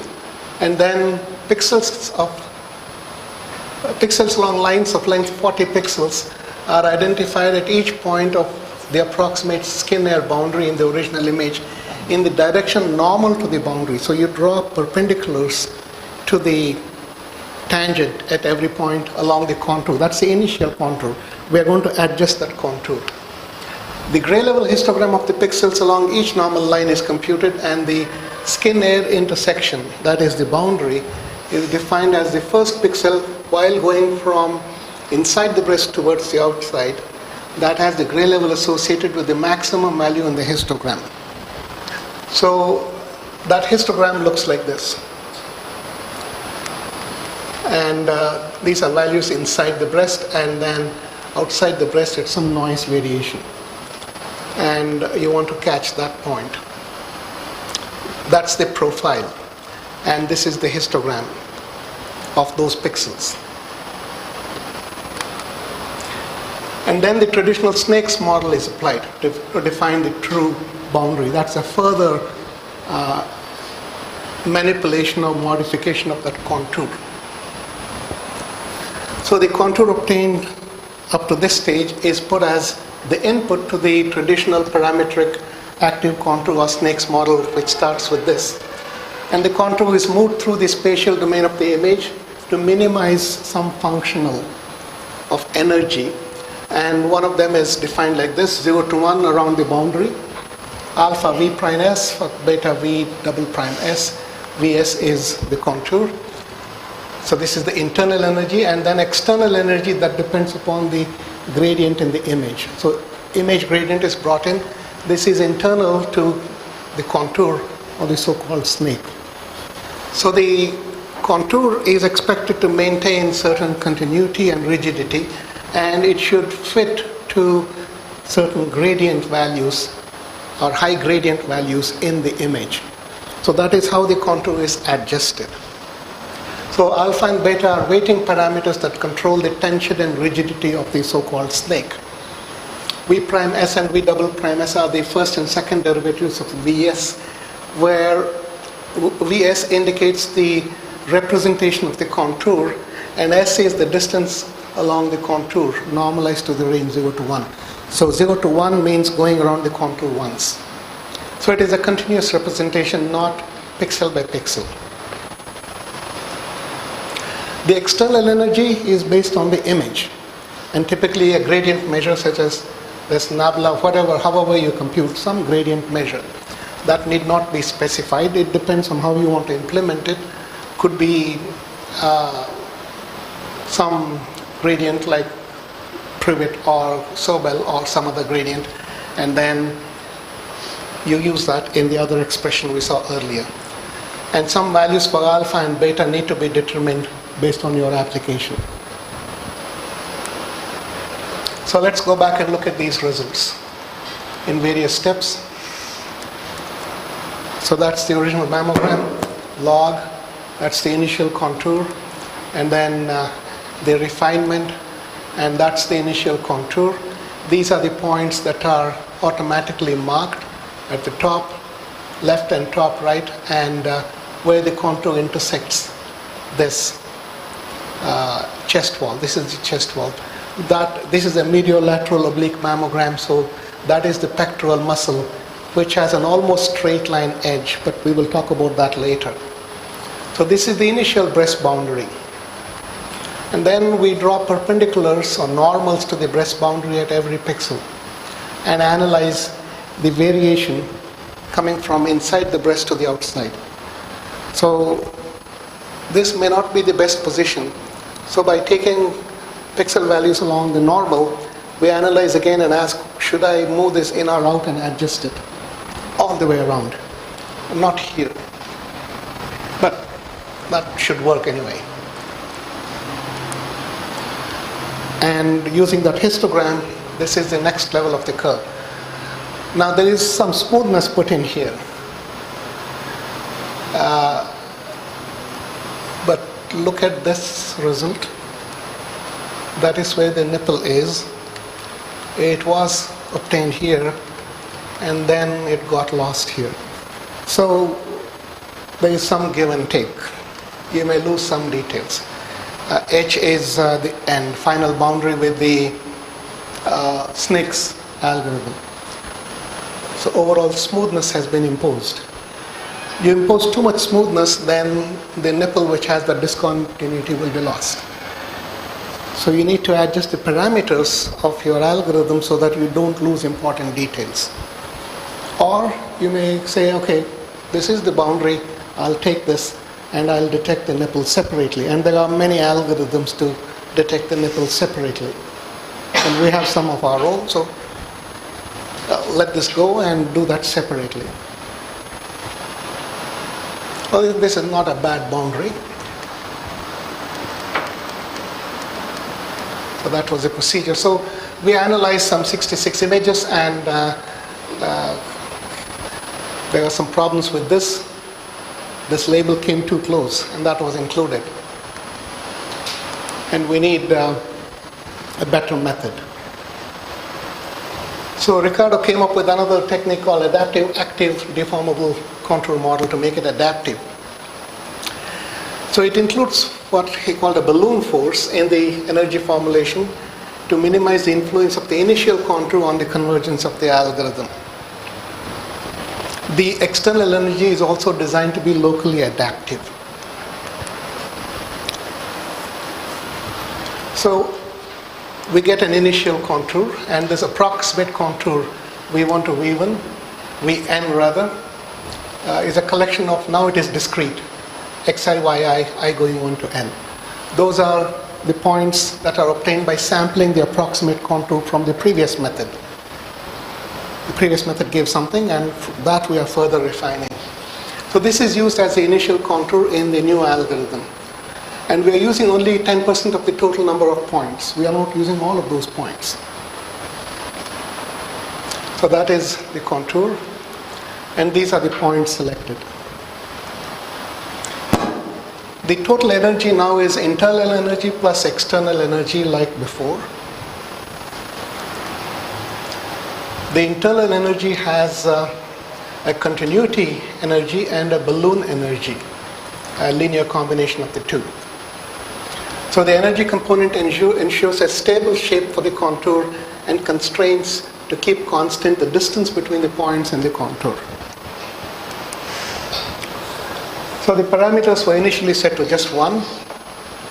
For each element Mn in the neighborhood of a pixel Vi on the discrete sampled contour, the continuity term is computed in this manner: 1 over Lv Pmn Vi, that is a pixel close to that, rho Vi minus 1 Vi plus 1 here. So these are the points on the contour, and we take a neighborhood, a 7 by 7 neighborhood around this Vi. These are the 3 points on the contour that is input to this algorithm. This is region inside the contour, and that is outside. The active contour, now we are considering movement of that point. Where should that be located or relocated? And this is P11 to P77 in that neighborhood of that pixel. That is one of those sampled points. So this Lv is Vi plus 1 minus Vi square in that neighborhood. Pmn Vi is the point in the image at the position Mn in that 7 by 7 neighborhood of Vi, and rho is 2 cos 2 pi over n inverse, is a constant factor. So the balloon force is used to force the expansion of the initial contour towards the breast boundary. and that was made adaptive to the magnitude of the image gradient, causing the contour to expand in homogeneous regions and faster and slower near the breast boundary. The balloon term was defined in this manner. Ni is the normal vector, Vi minus P Mn Vi. I think another picture comes up here. Yeah. So this is the initial contour, and it is expanded towards the final contour. You have a tangent and a normal. And if it is a region with uniform intensity, you keep pushing it. Ni is the outward unit normal vector at that point Vi as a dot product, and Ni is by rotating the vector, that is the tangent. Ti is the tangent, and rotated by 90 degrees to get the normal. These are points along the contour, so you are finding the tangent. The external energy is based upon the magnitude and direction of the image gradient, which is this gradient on the image at that location Vi, and it is given the vectorial form by attaching with this. You're taking the dot product of the normal with this. So the direction of the image gradient is used to avoid attraction of the contour by edges that may be located near the true breast boundary, like those ID marks and other artifacts. So this is the pixel that needs to be corrected, and that is the normal direction, and the scope of modification is this. And the true edge in the image is there, and the contour is here. You want to push it towards that. So in this case it worked well. The contour went through here instead of including that object in this manner. So minimization of the energy functionals, the continuity is defined as this function at Vi EC Mn, EC min, and the others, they will come in a moment. The balloon factor is defined in this manner. I won't read all these equations, you can read them later on. The external energy is based upon the difference in this manner, like a derivative.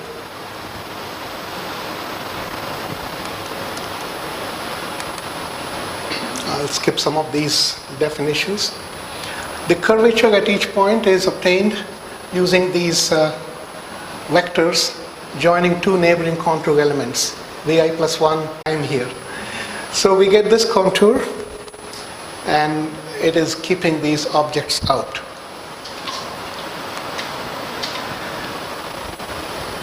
In this work, Riccardo Ferrari, he tested the methods with about 84 images, different number of images for different algorithms here. And these are mediolateral oblique views with 200 micrometer sampling interval and 8-bit gray level quantization from the MAIAS database, that is a public database. The images were reduced to 256 square for just detection of the breast boundary. And then the results were mapped to the original mammograms. And the results were evaluated by two radiologists. They ranked it. The display doesn't matter. We also evaluated in terms of false positive and false negative pixels. Number of false positive pixels identified with respect to the contours drawn by the radiologist. How many pixels did we miss and how many pixels did we add?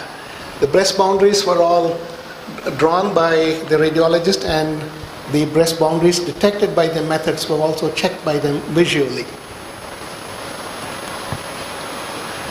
So the false positive and false negative were less than 0.5% for 33 of the images.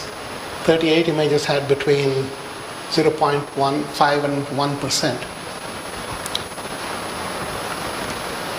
So some examples here. That's the detected boundary. In this case, the nipple has been detected. Well, it's clear. Another example. Another example. And we'll stop there. The evaluation was done by giving the detected contour to the radiologist, and they're ranked. And we also measured the distance using mean distance to the closest point. And I'll describe those measures later on in the context of other detection methods as to how to compare quantitatively a detected contour with a reference contour given by the radiologist or the medical expert. The next application is detection of the pectoral muscle, which I showed in these MLO mammograms, but we will take that up tomorrow, 4 o'clock. Sorry, I rushed through some of these, but I don't want to read all the equations. Sometimes I feel reading all the equations doesn't make much sense. I'll show the pictures and explain what is happening. Some of the equations describe the parameters of the methods, and you could read those yourself later from the notes. Okay, I went through a little fast to keep track of the time, but do you have any quick questions? Any comments? No? Do you have any comments? Remarks, that's all. 9:30 tomorrow morning? Yeah, so Okay. we have come to the end of the day 3. So I thank Professor Raj